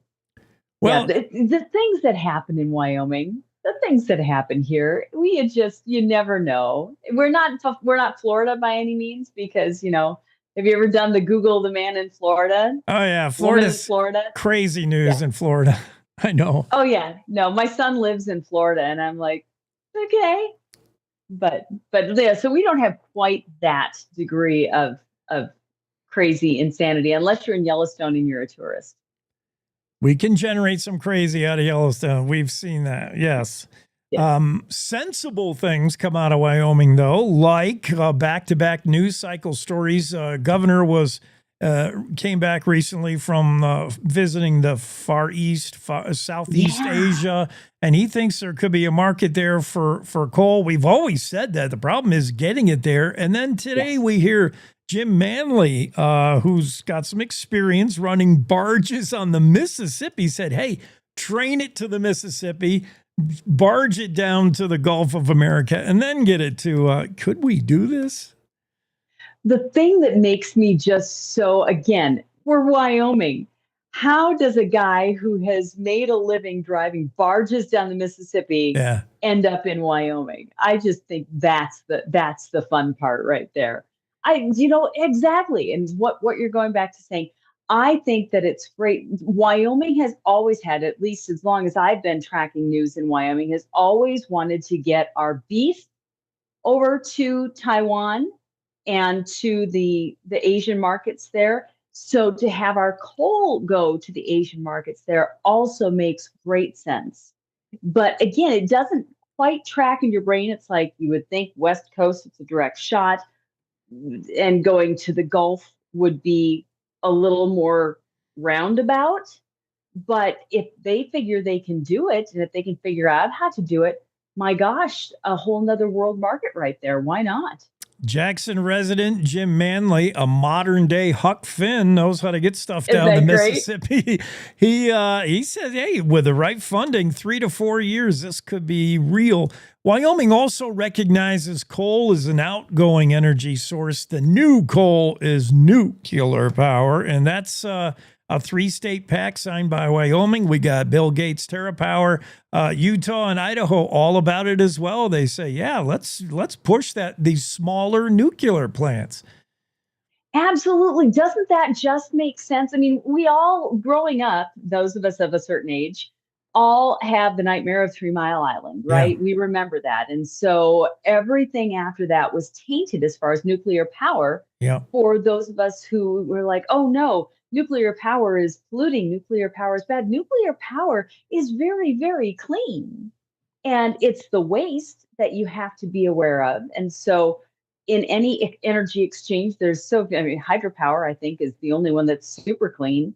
But there's going to be waste in any energy exchange, whether it's coal and the pollutants that get in the air, whether it's nuclear and the nuclear waste, the radiation that we have. One way or the other, we as a society have to figure out how to deal with that so we don't pollute the earth for our future generations. I'm not on a soapbox here by any means, but those are things we do have to be conscious of for our children and grandchildren. Coal is necessary, in my opinion, unless, because it's such a reliable source of powerful energy. Nuclear can also be a reliable source of powerful energy. If we can get that figured out in Wyoming, nuclear could be the new coal. And nuclear could be the new natural gas. And like you said, these smaller, more innovative, technologically advanced plants are not 3 Mile Island. They're like 1 Mile Island. They're smaller. Yes. And they operate just in a new tech way. You know, when it comes to energy, Wyoming's got it all, man. If it's nuclear power, if it's dinosaur juice, if it's hydro, like you said, Representative Harriet Hageman's like, we could do hydro, we can do sun, we can do wind. We can do it all, man. Just like your Wyoming has it. Like your podcast. Let's talk about the podcast, the roundup this weekend. What's going on? Oh my goodness. I had the most delightful conversation with a woman in Albany County. Her name is Dixie May. She is a ranch historian. And Wyoming, you want to talk about the first coal, the first oil. The first industry in Wyoming was the cattle industry. Ooh. And so when we are talking about the history of the cattle industry, the history of ranching, Dixie May knows what she's talking about. She has been doing a project at the Wyoming Territorial Prison for the last 20 plus years, researching the ranches there in Albany County. And she lived on these ranches. She lived on 2 of these ranches when she was a child. She's 86 now. But she is so sharp. She's got such a great personality. I'm headed to Laramie for literally a day. I won't get a chance to visit with her, but she's like, we've exchanged phone numbers, and I've got to get down there and just have coffee with her because she's just a bright, shining star, and her research that she's been doing is being accepted into the Cultural American Heritage Center there in Laramie at the university. Cool. So they have curated her work and said, yes, we want this. This is important to America's cultural heritage. And so I just think it's fantastic that this work that she's been doing for so long is being recognized and going to be preserved for generations to come. So I had a great conversation with Dixie, and that's who my podcast guest is for tomorrow. I'm excited. Dixie's probably one of them that can recognize every brand ever used in Wyoming and tell you what ranch that is. I'm sure. She's been asked by people to do the history of the ranches throughout the state. She said, do you know that it's taken me 20 years just to do the ranches here in Albany County? And she's retired. So, there's so much information, and she has made this her life's work. And it was just a fun conversation. And I hope everybody tunes in just to hear Dixie talk about this past life that some people are still living today. And I just think it is part of Wyoming's culture for sure. Picking the brain of ranch historian Dixie. I like it. The roundup sounded good for this weekend. Please. Thanks, Wendy. Thanks a lot, Jake. Have a great weekend. You too. Wendy Core, Cowboy State Daily Show with Jake, and that roundup, the podcast, award-winning podcast, don't forget, will drop this weekend as always. We'll take one more break, top of the hour break. On the other side, we're going to talk to either Leo Wolfson or John Baggett. Not sure which, maybe both. Stay with us.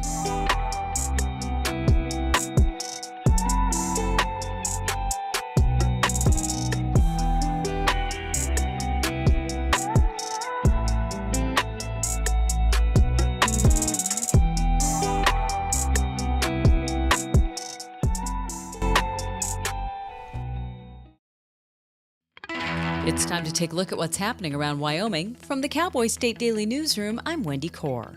Although it may seem like an outlandish proposal to transport Wyoming coal to Asia via the Gulf Coast, one Jackson resident and barge transport expert said that's not the case at all.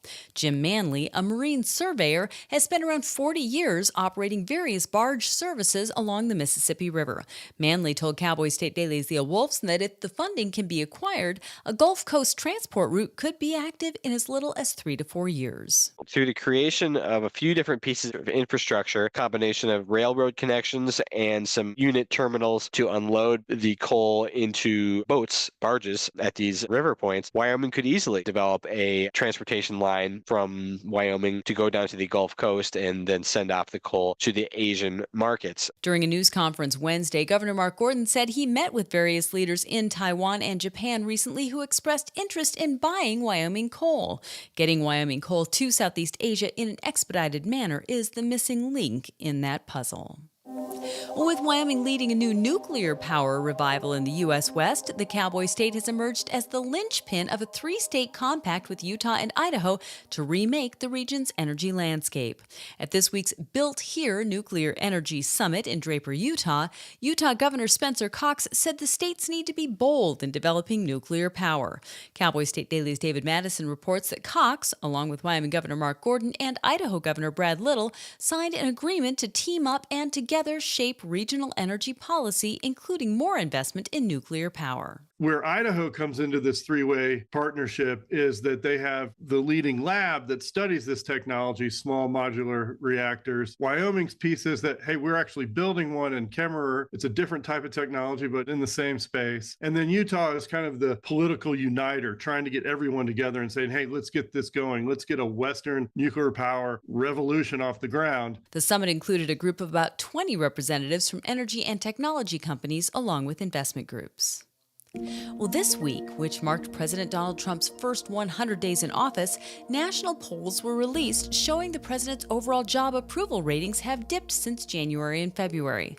But Wyoming's U.S. Representative, Harriet Hageman, told Cowboy State Daily's Sean Berry that the idea that people who voted for Trump are losing confidence in him is, quote, absolute hogwash. In fact, she told me that she thinks his popularity is even higher now than it was in November. Senators John Barrasso and Cynthia Lummis, they are also saying there is no Trump crisis here. Yes, his popularity has dropped a few points, but hey, that happens in presidential terms. According to 3 polls this week, trade wars and inflation have dragged down Trump's overall approval rating, and he got mixed reviews on immigration-related categories. But Wyoming senior Senator John Barrasso, the second-ranking Republican in the Senate, praised Trump's first 100 days, citing increased oil and coal production, tough immigration policies, and anti-woke initiatives as key accomplishments.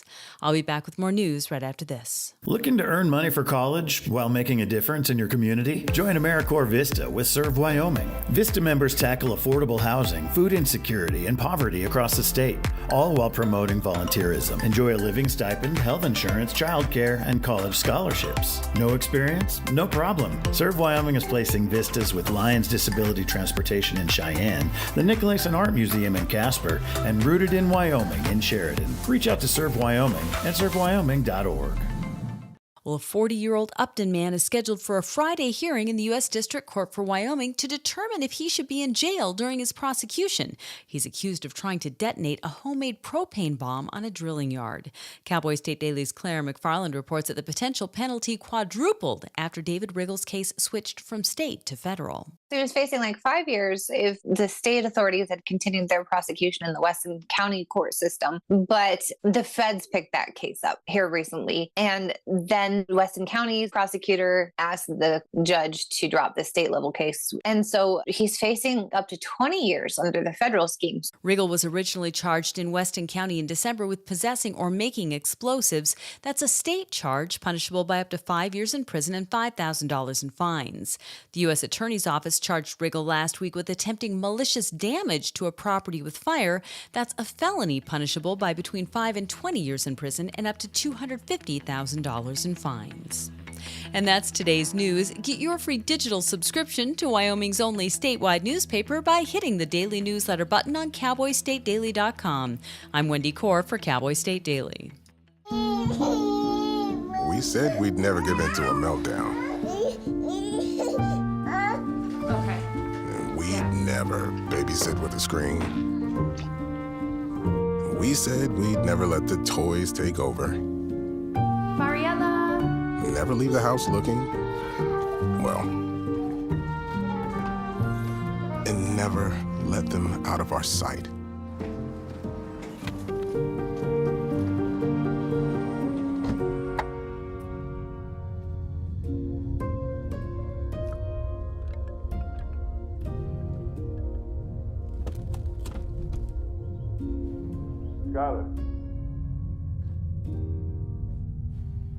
Skylar, come here. Cars get hot fast, and kids can be at risk.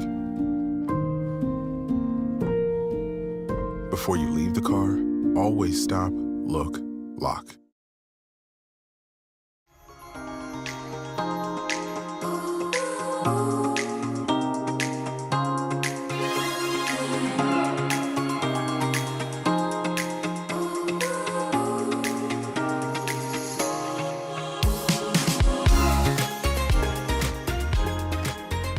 Cowboy State Daily Show with Jake. It's Friday, the weekend. And it looks fantastic weather-wise. Thanks to Don Day. Day weather forecast looking pretty good for all of us across the state today, tomorrow, and we could sneak in probably most of Sunday. Just fantastic weather. Things break down Sunday night into Monday, but hey, that's next week's problems. Enjoy the weekend. Can't wait. I'm there already.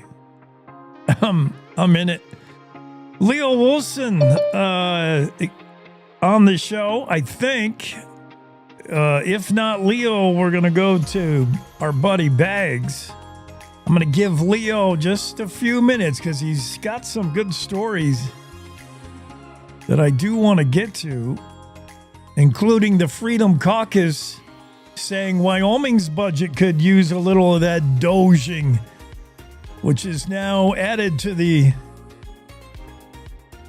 encyclopedia, or it's now added to the dictionary, right? Merriam-Webster, doging is now a verb. And maybe some bloat in the budget. Freedom Caucus says there's places that maybe you could cut the state budget, including grants. Representative John Baer's got his eye on some grants that he thinks are frivolous and unnecessary. Freedom Caucus turned loose on the budget. Leo Wilson also has back-to-back stories regarding Wyoming's coal industry, which is right now kind of in the pits. But if we could get coal to the Southeast Asian market, that could be a deal game changer, a deal maker. Governor Gordon just got back from a trip overseas trying to explore ways to open up that market. And how do you get it? How do you get coal there? Well, Leo Wilson has the answer in a follow-up story to yesterday's story regarding Governor Gordon making the trip on behalf of coal. Today's story from Leo, he talks to Jackson resident Jim Manley, who's spent 4 decades operating barges on the Mississippi River. Manley says, hey, what about training coal to the Mississippi, putting it on a train? And this is all because, by the way, the West Coast doesn't want anything to do with our coal. California, Oregon, Washington, they say, no, you're not bringing your dirty coal here and putting it on a boat in the Pacific. So to get around that, maybe you go the other way. You put it on a train, you go east to the Mississippi. There are ports in Iowa we could use. Manley said get it on barges down the Mississippi into the Gulf of America, and then you ship it out to Japan. Then you ship it out to, interesting. Who would have thought of that? I'll tell you who would have thought of that. Jim Manley. Very interesting. Let's get into the Zoom room. Let's get into the Zoom room and see if we can get Leo, as they say in the radio business. Yeah, you're gonna Leo, as they say in the radio business. Yeah, turn your radio down there, radio Leo. down. Oh. Yeah, there you are. What's happening? You're traveling? You're on the move? Are you heading to the Mississippi to see if that? Oh, Leo says, wait 1 sec. 1 second. Okay. We're waiting 1 second. By the way, John Baggett will be in here in a minute. Hey, Leo, what's happening? Hey, just driving up to Cody right now. How you doing? I'm doing good. Hey, we're talking about your story, back-to-back stories regarding the coal market, which we know is not great, but it could be made great again, maybe. Governor Gordon's been exploring the Southeast Asia market. How do you get it there? Jim Manley might have an answer. Could this work? Yeah, it may be. With like all things in life, if you have money, it makes it a lot easier. And I think that's probably the ultimate magic ticket with all this. But what Manley was explaining to me is that with a few investments and some pieces of infrastructure, a real trade route could be, or transportation route could be developed from Wyoming to the Mississippi River to get that coal out into the Asian market, with development of a little bit of railroad construction, or and also a little bit of a kind of a dumping terminal at one of these ports, these coal ports in Iowa on the Mississippi River. Wyoming could have a legitimate route to get some of this coal out. He also pointed out to me, and I didn't get a chance to mention this in the story, he also mentioned to me that if a reliable route could be made to Lewiston, Idaho, there also could be kind of a connection made. I don't know exactly about the details about that, how that would work, but basically focusing on the Mississippi River, it'd be a tremendous opportunity for Wyoming to tap into some of these Asian markets. The instigation for me writing this story was the fact that Governor Mark Gordon just he just took a trip out to Taiwan and Japan, where he saw a lot of the obstacle, of course, is just the length of time it takes currently to get that coal out to Asia right now. It'd probably take about 40 days at least to get that coal out there through the Gulf Coast. But he's optimistic that could be cut in half potentially. Our listeners, please excuse the audio connection. Our reporters always on the move. Leo's on the way to Cody. Let's talk about the big race this weekend, and I don't mean the Kentucky Derby, or maybe I do. Actually, I'm talking about the race for the chair of the Republican Party, state Republican Party. It pits Brian Miller versus Rebecca Bextel, and who gets to vote has been a huge issue, and the issue of lawsuit, which I still don't quite understand. Encapsulate it for me, Leo. Yeah, it's just kind of a complicated issue, so I'll try to simplify it as much as possible. There's a pending lawsuit right now between 4 members of the Hot Springs County Republican Party and the Wyoming State Republican Party.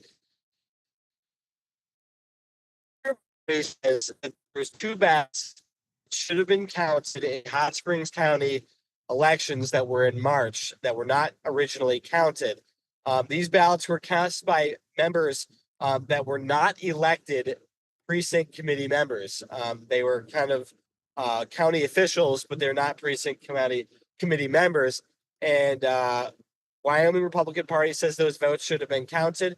Those votes would change the results of the Hot Springs County leadership elections, and those members get to vote in the state party elections this Saturday. I have had a set of proposed rules that were shared with me, however, that show that the state party is trying to make a compromise temporarily with Hot Springs on this issue. And it looks like these proposed rules would let those contested members that the state GOP is not recognizing, they would let them vote separately in this weekend's elections, just for the sake of kind of trying to extend branch. We don't know yet whether those proposed rules will actually be accepted, and we probably won't find that out until the start of Saturday's meeting, and we'll find all the details regarding that. But these proposed rules would basically allow them to conduct separate votes. This only really matters if the elections come down to 2 votes or fewer, then those kind of 2 votes in question will come into play. That's what I was thinking. Hopefully, whether it's Brian Miller or Rebecca Bextel, it's a landslide vote or something that's more than 2, or we could be right back into it again. Who knew that doging would become a word? We coined a phrase. Doging is a new word, and it's something the Freedom Caucus wants to apply a little bit of doging to the state's bloated budget, particularly Representative John Baer, Chairman Emeritus of the Freedom Caucus. He's got his eye on grants in particular. He does Freedom Caucus, and he do not like the idea of using grants when it comes to wildfire funding and making up what the state had to spend on wildfires. And he's also targeted a few, in his idea, egregious spending regarding grants. That'd be one place to target, I guess, if you were going to look to cut the bloat. Yeah, Baer's sentiment really matches what we're seeing on a federal level with Elon Musk's Doge efforts. Baer wants to take a hard look at all of these grants, and he is of the belief that the state really should not be giving any money to any charitable causes or any basically nonprofit causes. He believes that Wyoming Constitution is clear that that's unconstitutional. However, he's willing to make compromises with the wildfire stuff. He's pointing out to me he's reasonably okay if the state is actually administering the money itself and basically running the money, so to speak. But if it's just giving the money to an organization and then letting that organization spending the money, he has some real issues with that. That came up a few times in recent years. There was a drag show in Laramie run by a AIDS assistance group, and this was like basically an AIDS HIV awareness event. And Baer has a real problem with the fact that there was about 3,000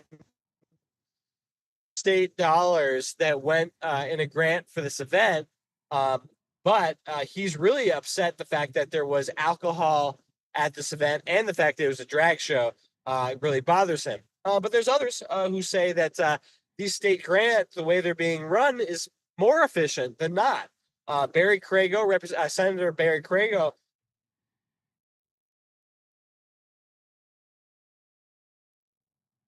to have the state trying to run some of these causes. And then Representative Carly Provenza agreed, a Democrat from Laramie.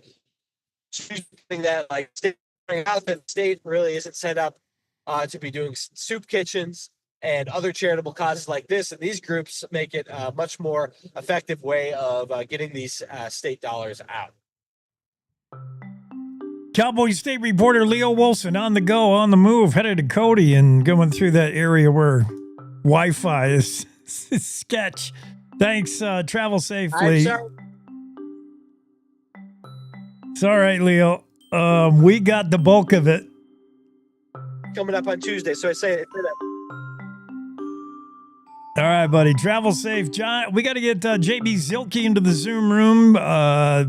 John Baggett, whole lot more yet to do. Let's take a quick break right now. The Cowboy State Daily Show will be right back. To the Teton Range, Cheyenne to Sheridan, Rawlins to Ralston. Cowboy State Daily Morning Show covers the state like no other radio show or podcast. We love Lovell. We're eager to share the stories of Story Will Crow About Crowheart and Yodel Over Yoder. Whether you make your home in Sweetwater, Chugwater, Powder River, or Green River, the Cowboy State Daily Morning Show will make you feel right at home. Jeffrey City, Atlantic City, we see you. Little America, Big Piney, you're on our radar. Howdy, Wapiti, Meeteetse, Shoshone, Ten Sleep, good morning, welcome, Torrington, Riverton, Wheatland, Lusk, Lingle, Lander, Timber, Casey, Kerwin, Moorcroft, Mountain View, Moose, Fort Bridger, Fort Laramie, Fort Washington, Hannah, Hudson, Hewlett, Dayton, Daniel, and DuBois. We are east of Weston, west of Midwest, north of Newcastle, and south of Sundance. Border to border, we love Wyoming and every one of its communities, bar none. This is the Cowboy State Daily Radio Network. Meet Norm. He lives with anxiety, but with the help of this latest innovation from Be Normal, he can be normal, just like everyone else. With the swipe of a finger, you can project happiness, confidence, machismo. Why settle for being real when you can be normal? The Normal Maker, new from Be Normal. This item doesn't really work because there's no such thing as normal. We're all different. What we like, how our brains work. In fact, 1 in 5 of us live with mental illness. Don't filter who you are. Start by talking to someone you trust. And remember, there is no normal. Nestled between Casper Mountain and the North Platte River, you'll find the heart of Wyoming. With a bustling downtown centered around our outdoor haven, Casper is for adventurers, freedom seekers, and rule breakers who find beauty off the beaten path. So if touchable history, a vibrant community, and uninterrupted outdoor recreation define your travel itinerary, allow us to welcome you to the one and only Casper, Wyoming. Plan your trip at visitcasper.com. Love is a lesson that doesn't end. It knows no conditions, so you better buckle in. Love keeps you on your toes. It never stops, only grows. Love isn't easy. It's a commitment, especially when they're being their most resistant. Love is being prepared for the journey ahead. Love doesn't let any concerns go unsaid. Love is finding the right seat so you can take a breath. But remember, love isn't lax. It always double checks. Check that your kids are in the right seat at nhtsa.gov/the right seat. Love protects.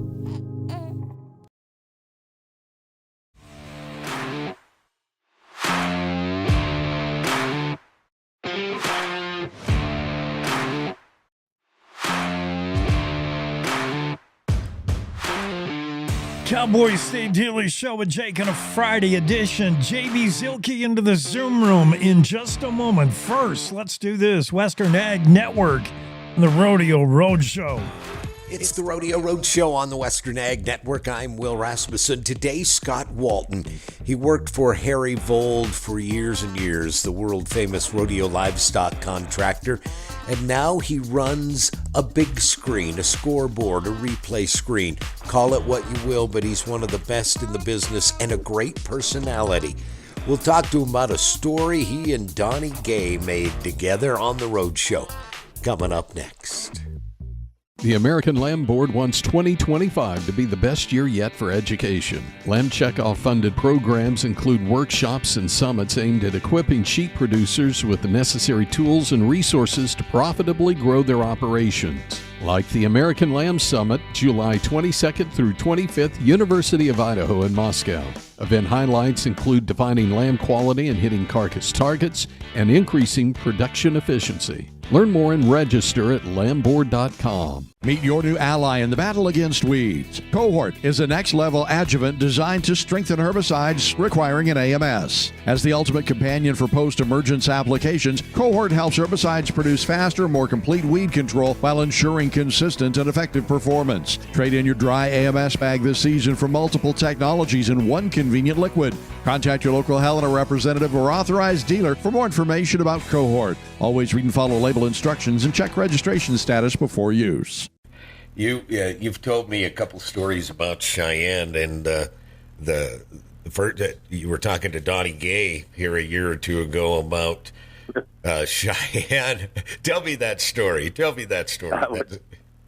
I was over at we were at Spanish Fork, Utah, and doing the rodeo over there, and with the video screens and everything. And I told Donnie and Terry Gay, I said, "Well, I'll see you later." And they said, "Where are you going?" I said, "I'm headed for Cheyenne." And they said, "Cheyenne?" I said, "Yeah." I said, "Well, Cheyenne," Donnie said, "Cheyenne's a great rodeo. I've had a lot of good times over there and everything." But he says, "Spanish Fork's where we're at." And I said, "Yes, sir." I said, "I understand." I said, "I appreciate Spanish Fork and I appreciate Cheyenne, but I got 40-some reasons I'm going to Cheyenne." And Donnie looked at me and said, 40 reasons? I said, "Yes, sir." I said, "Directly or indirectly, Cheyenne Frontier Days has been helping feed my family and put a roof over my head for over 40 years. And he looked at me and he said, "That's a good answer. I'd go too." An inductee into the Cheyenne Frontier Days Hall of Fame, the Danita Barnes Lifetime Achievement Award winner in 2023, the one and only Scott Walton on the Rodeo Roadshow. So good to talk with a dear friend. I'm Will Rasmussen on the Western Ag Network. This is the Cowboy State Daily Morning Show with Jake. Yeah, with Jake and JB, Cowboy State Daily Show. JB Zilki into the room. And before we even talk about Dusty Vicaro days and what's going on at the end of the month, big 2-day music festival, I'm excited for that. We got to just catch up with you and who you are. How have we not had you on the show yet, JB? I'm not sure, man. That's I'm always on the road, bouncing around. But yeah, Abby gave me a call and said, "You got time in the morning?" I said, "Sure, let's do it." Well, we're all the better for it here on the show. This JB Zilki, you can find out more about him right now, and I suggest you do. Go read up, get some background. You could read his book. He's had a couple of features done on him in the Cowboy State Daily. He's received press from all over the world, really, because he's been all over the world. You're looking at a globe-trotting cowboy who wrote a book about his experiences, probably the least likely guy to write a book, if you ask JB. He's a cowboy, maybe not an author, but you just had to write down what you did. And I can't remember, JB, I wrote the one story about you, and I can't remember if that was the intent and the plan all along when you said, I want to go experience what it's like to be a cowboy on another continent. How do they do it over here? And you went to Australia first. Was it the idea that you were going to cowboy on 6 of the 7 continents, or is that sort of come along as you went? No, that was the idea of getting to all 6 came about halfway through it, because I was kind of fell on hard times after I got back from Argentina.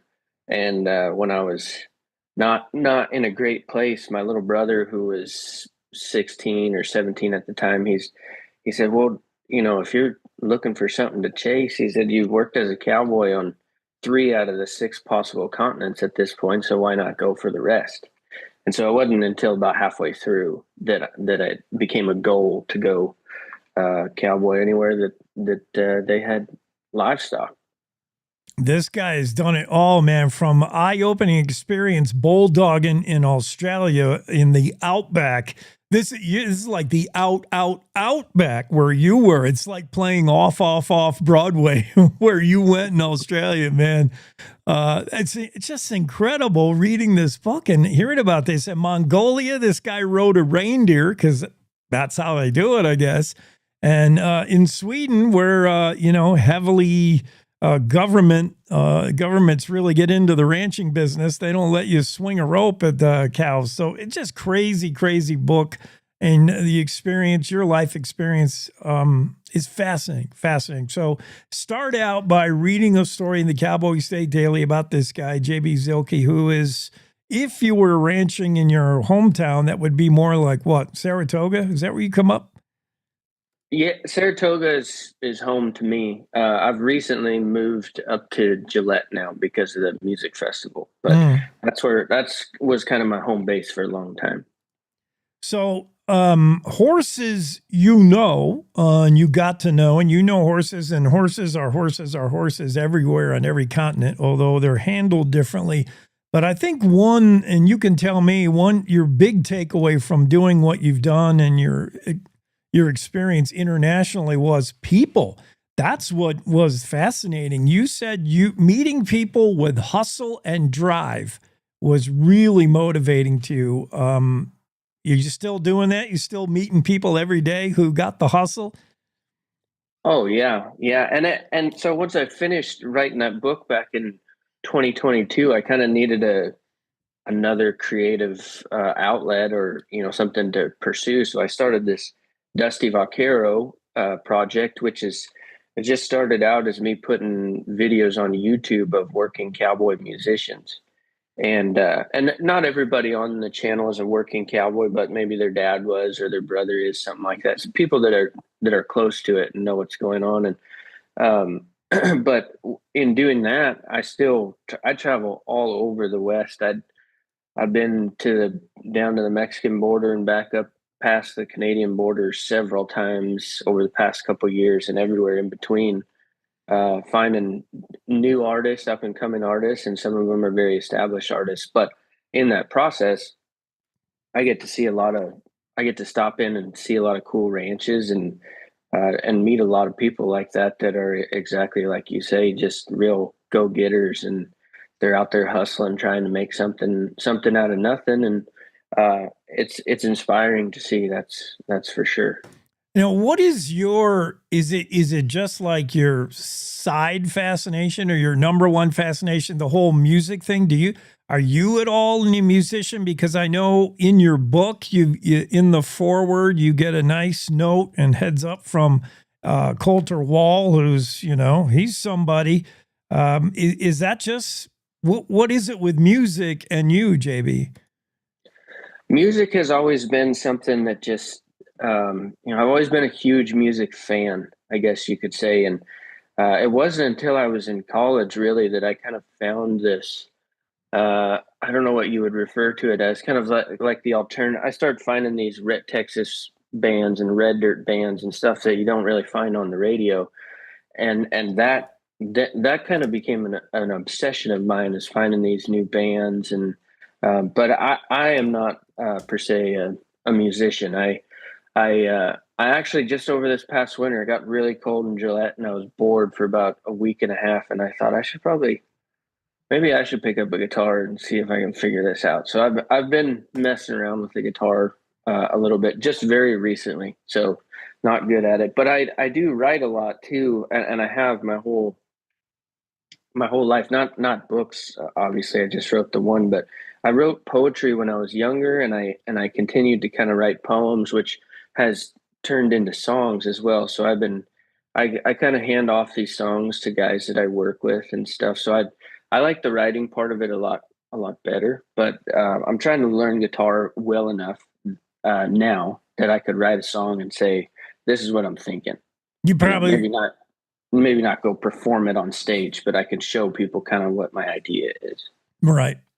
At this point, you probably learned enough about guitar to have double the appreciation for guys who can play guitar, musicians who can play guitar. But yeah, I could see that in your writing, JB. Your book, which I read and others should get out and read it, The Lost Cowboy, is that the name of it? Yes, The Lost Cowboy. Yeah, you got to read that. Your writing, I think a trickier, more seasoned writer would ruin that story by writing it the wrong way. Like you write in a way that's really inviting. You don't let words get in the way of your writing. I don't know if that's the way to say it, but you give us a glimpse into exactly what's happening with you without tripping us up with, oh, look how clever I write kind of writing. I don't know, but I could see how that would translate into songwriting for sure. One of my favorite books of all time is We Pointed 'Em North, and it's the story of Teddy Blue Abbott. That's what the book Lonesome Dove was kind of loosely based off of, but these are true stories in We Pointed 'Em North. But when I read that for the first time, the way that book was, I can't remember the lady's name that sat down and wrote it with him, but Teddy was an old cowboy at that time, and she had the foresight to see this might be one of the last trail driving cowboys that is alive.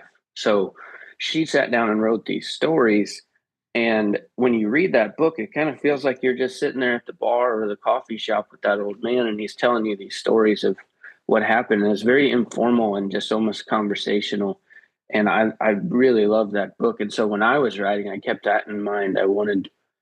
When I was writing, I wanted to feel like we were sitting down and I was just telling you some stories at the bar, or, driving down the road in the car, and I had a story to tell. So that was the way the voice, I suppose, that I wanted to use. Perfect. Well, if that's the intent, you nailed it. All right. So from cowboy to author to concert promoter, JB just can't sit still, man. How long you been thinking about this, Dusty Vicaro? Where'd the idea come from? And we're going to finally see it come into being here at the end of the month. Yeah. So the videos, I started doing the videos, I think back in 2022, and I've just learned as I went, and, I have zero film training at all. So I went out and bought a camera that was capable of shooting some videos, and I've just learned as I shot all these videos. And I think I just recently checked, there's almost 200 videos now on the YouTube channel of people that I've shot with all over the country. And so I've been doing that for a while, just chasing down artists all over the place and sitting down with them. And it was kind of a pipe dream to get all these people together in one spot, because that never happens, that you can kind of get everybody together. And so obviously it seemed to me the easiest way to do that would be a music festival, but I had no clue how to put something like that together. And I've been working, I've got my manager, his name's Ryan, and he's been helping me out with little things here and there. And I had mentioned that to him. I said that, it'd be really neat to put on a music festival. I just don't know how to do it. And he said, well, why not? I bet we could do it. Just me and you. And so it started right then and there. And that was back in September, I believe. And so by late September, I was already up in the mountains scouting for deer in deer camp. But I made sure to park my van in a spot where I had cell phone service. So when I came back at night after hunting all day, I could check my emails or make phone calls. And I more or less, with Ryan's help, planned the entire thing from my van up above 10,000 feet up at deer camp. And we came up with the idea, and I started contacting artists and everything. So it's happened pretty quickly, really, the whole thing coming together, because it was an idea in September, and in about 4 weeks, it's going to fully come to fruition. That's one of the cool things about you, JB, is you turn ideas into reality even if you realize, like, what do I know about this? Like almost zero. What did you know about cowboying in Argentina or Mongolia before you went? You learned, and you learned fast. What did you know about music video production or putting on a 2-day music festival? I'm excited. This is going to come on. This is in Gillette at the Camplex. I've never been. What kind of facility, what kind of venue? And then we'll go into the lineup a little bit and how people can get tickets. But is this a good place to put it? Yeah. The reason that I got the idea to do the event there is because they do the buck and ball up there every year on New Year's. And I've been to that 2 or 3 different times now over the years. And they just pack that thing full of people. And usually Chancey Williams plays it, and then there'll be some other musicians that play there. But I thought, well, this might be the perfect place. And also I wanted a place where we could kind of include some Western events. I didn't want it to just be music. So, going forward, there's a chance we may put on a rodeo or do something like that. Right. But that facility can handle it. And there's not a lot of places in Wyoming that can do both a large music festival and then also handle some sort of Western kind of wild event with animals and stuff. So that was why I picked the Camplex. We're doing it. Anybody that has been to the Buck and Ball, it's almost the exact same setup, same building. It's real easy in and out. The parking's right there. There's camping right outside the door. So if anybody wants to camp, it's full RV hookup. So if you want to bring your RV and hook up and stay the weekend and everything, it's all right there. There is going to be some horse racing going on while we're doing our thing, so you can go over there and watch the horse racing.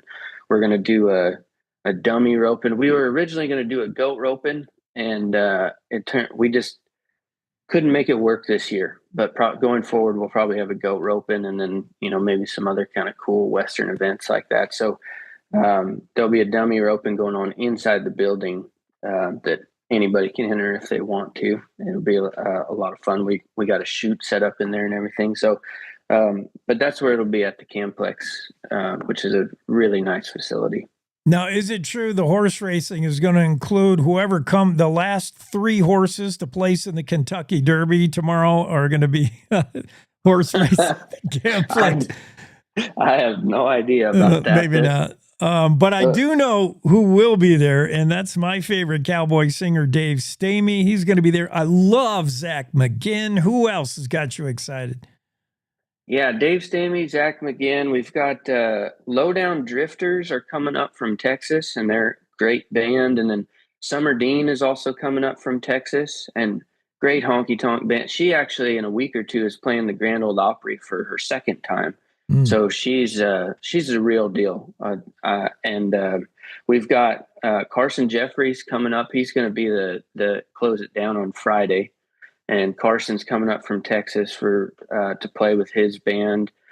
We've got Kellen Smith, who's local Wyoming guy, lives right there in Gillette. He's going to be there with his band. And then Kenny Fiddler, he lives just over the border there in South Dakota, but Kenny Fiddler's going to come play. And then we've got Logan Ryan. Logan Ryan's been blowing up recently, especially in that kind of Texas scene, but he's really good, and he's bringing his guys up. We've got Cade Hoffman. There's another guy, Colton Jesse, and Colton has taken a pretty long break from music. He was doing really good, and his songs were getting millions of streams and stuff, and he decided he needed a break a while ago. So as far as I know, this is his first show back, and I don't know how long it's been, maybe 2 years since he's played a show. So this will be him kind of cracking back out and playing some music, but he's great, coming up from Oklahoma. And then we've got Sam and Tris Munsick from Wyoming are coming over, and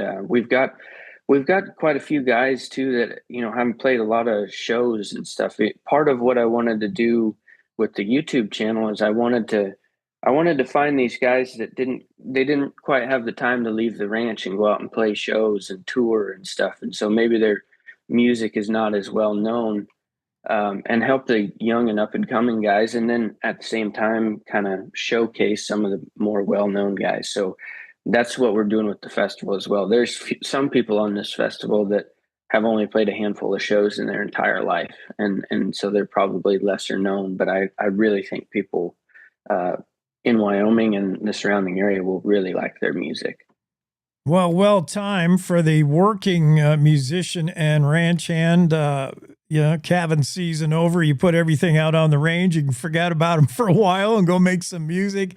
Dusty Vicaro Days. You can find it on the interwebs, dustyvicarodays.com. You can get tickets online, do all that. Bring the RV, bring your tents, and spend the weekend. May 30th, 31st, Gillette at the Camplex. I'm excited to be there. What do we do online? Can we buy tickets? Do everything that we need to do? Yep, you can buy your tickets online. They're on the website, and it'll send you over to the Camplex website where you buy them, or you can go straight to the Camplex website. You can also buy the camping itself is not through. A couple people have asked me this. It's not through us for insurance reasons. It's not necessarily part of the festival. So but on the same page where you buy your tickets, at the very bottom, there's a little tab you can click and reserve your spots for camping and everything. So you can find all that stuff on there. And then should be in the coming days, pretty quickly here, we'll have some VIP tickets available also. We didn't think we would have those at first, so they're a little bit last minute, but we'll have a handful of VIP tickets available that'll get you a place to sit down and have your own table and everything. So those should go on sale any day now. Well, like everything else JB Zilki has done, the idea becomes a reality, becomes what we hope will be a legacy event here in Wyoming. Great idea. Dusty Vicaro Days, May 30th, 31st. Get your tickets now, dustyvicarodays.com. JB, thanks for being on. Thank you for having me. All right, buddy. Have a great weekend. Sweet. Cowboy You too. State Thanks Daily so Morning much. Show with Jake continues. Let's get to a quick break. We'll be right back with John Baggett. Wyoming is the cowboy state. From corner to corner, there are so many stories to be told, and more cowboys and cowgirls are turning to the Cowboy State Daily News team to keep them in touch with what's happening both locally and in other parts of Wyoming. I'm Riley Strand, videographer and production assistant for Cowboy State Daily Video News. We're proud to bring the most important stories to our viewers every day. The stories that start conversations, the stories that make us laugh, the stories that make us think. Our experienced journalists at Cowboy State Daily are crisscrossing the state every day, talking to those who know the news best. Every day, host Wendy Core and I talk to the reporters who are covering the topics, issues, and people that are important to Wyomingites. And in our daily newscast, we bring you those stories. Tune into the Cowboy State Daily video newscast every morning, only on cowboystatedaily.com. You're listening to the Cowboy State Daily Radio Network. Wyoming is a place of unlimited potential, a place that inspires us to dream. Since 2014, Wyo Lotto has given back over $180 million to our great state through transfers, winnings, commissions, and more. Dollars that have gone directly into your cities, towns, and counties. Dollars that have changed lives and set dreams in motion. Thank you, Wyoming, for a legendary 10 years. We can't wait to dream up what's next. The climate that we're operating under has everyone on the defensive. You see a person and you automatically put them in a box and say, well, this is what this person should be like. All of this ostracizing people, what are we afraid of? We're called to love one another. It can't be, I reject you as a person. This country's been through so much. Its people has been through so much. Why can't we fix this? Do we have issues we have to deal with? Yes, we do. But we're not going to be able to deal with them if we're fighting and yelling at each other and not listening. Yeah, she has an accent. Oh gosh, she dressed funny, but we're talking the same thing.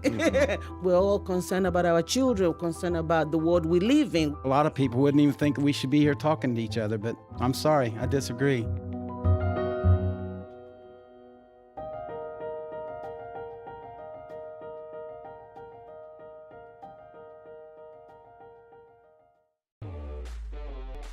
Year after year, we continue to serve new neighbors across our state. For over 40 years, our trust in wealth management services have grown our roots in Casper. And now we're excited to have offices in 3 Wyoming cities. We're here to help you achieve your financial goals and provide the kind of service that you expect from a Wyoming business. Because at Hilltop Bank, community means Wyoming.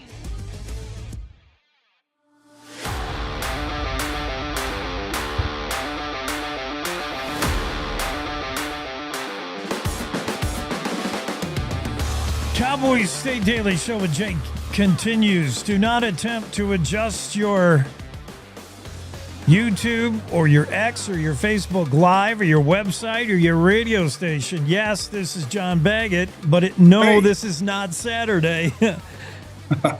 Bags. I've got you up on the big screen today, buddy, on my YouTube on the screen in the living room, and just finished your interview with Leo. Good stuff, man. It's busy on a Friday. Busy on a Friday. You are kicking it on Saturday. I got to say, I'm jealous, man. Your numbers, I just took a look at some of your numbers, your analytics, what you're streaming over the weekend on Saturdays, and you're killing. Really? You're beating me in the ratings business on many a weekday. I don't know what you're doing, so I'm going to have to tune in to learn something. Probably just my family, I told everybody to tune in. That's great to hear, though, because I was curious, but I knew somebody was listening. Yeah. Some people comment here and there, but who knew? That's awesome to hear. Thanks, buddy. No, you're doing really great. You're pulling down huge numbers. It was an idea that this show would work on a weekend, but now it's reality. It is working Saturdays. John Baggett, your buddy Bags on Saturday, the Cowboy State Daily Show on a Saturday. What do you got cooking this weekend? Kentucky Derby. Yeah, well, maybe I should have touched on that. I probably will a little bit with my opinions, but I loaded this thing up with things that I've really been wanting to talk about. So that's the selfish dude that I am. Here I have this opportunity, this venue to talk about things that are important to me. Like in my 6 o'clock hour, I've got the vice president for consumer and business crimes for a big financial institution, and he's in charge of the scams and crimes that focus on the elderly and everybody really, but very much that target the elderly. And we've somebody very close to our family got taken in by a scam like that. So I guess I'm just using this as a way to get my pound of flesh and invent a little bit about these people who do target the elderly for their money and pull these scams on them.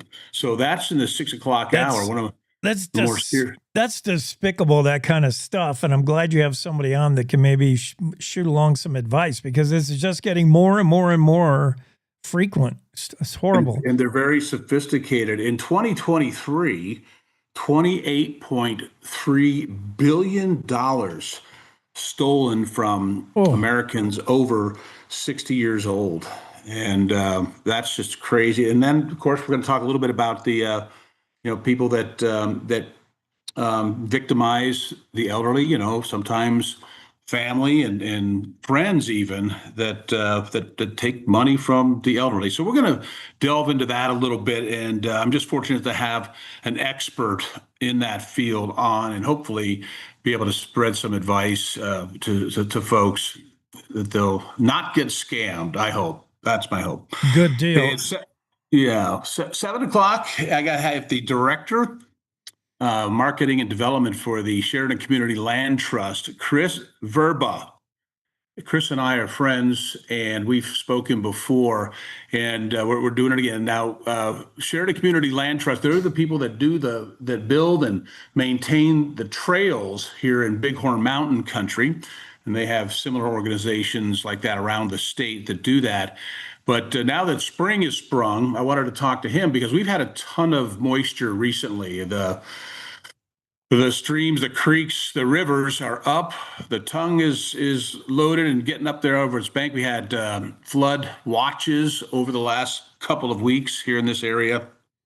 And of course, that kind of puts things off as far as the hiking season and so forth. So he and I are going to talk about that. He's a good resource too, by the way, for how much moisture we've gotten here in this part of the country and around the state of Wyoming. So Chris Verba in the 7 o'clock, in the 8 o'clock, another one of those passions of mine, as I've mentioned before, that I have a son serving in the military, so I kind of lean that way on those issues. The Director of Mission for the VOA here in the Northern Rockies, Dustin Stevens. We're going to be talking about veterans issues, VOA programs that are out there, and support for current and active servicemen and women. So we'll delve into that. And then finally, I lighten it up a little bit. I've got the owner of the Wyoming Cavalry, American indoor football team in Gillette. Oh, They moved it from Casper, if you haven't heard.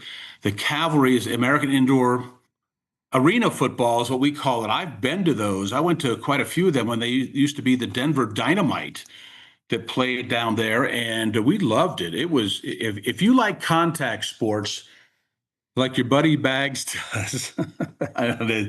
I mean, you put a pair of gloves on a couple of old ladies and it's competitive, I'll watch it. I don't know why, but something wrong with my nature that way. But I love contact sports, and I love the arena football they had in Denver. It was called the Denver Dynamite. I don't know if you remember that.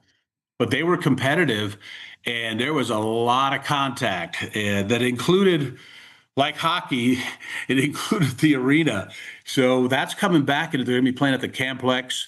Heard you talking to Leo about that in Gillette in 2026. The owner, Dominic Montero, will be talking about the team and what's in store. So how about that? The gamut right there. That's pretty the good lineup for tomorrow. There's nowhere to hide in that arena football. That's what you're going to bang into something. No doubt, wow. man. You can hear it. That's the thing, in a 100,000 seat football stadium, with the fans that many. But when you're in an arena football, it's the American Indoor Football Program, or League is what they call it here. That you're right there, and you can hear it. You can hear the oomph in the air coming out of the guy getting smacked. So it's pretty entertaining stuff. That'll be that's what I got.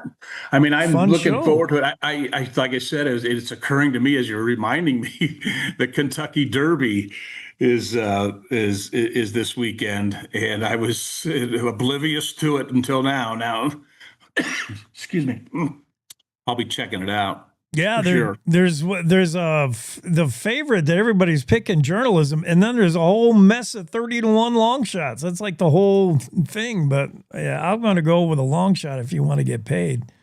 I just finished watching yesterday too. I was wondering, hey, why are they showing all these clips of like Secretariat and Man of War? And I was like, again, oblivious to the fact that the Kentucky Derby is this weekend. So I love that. Like I said, anything competitive, I'm on board.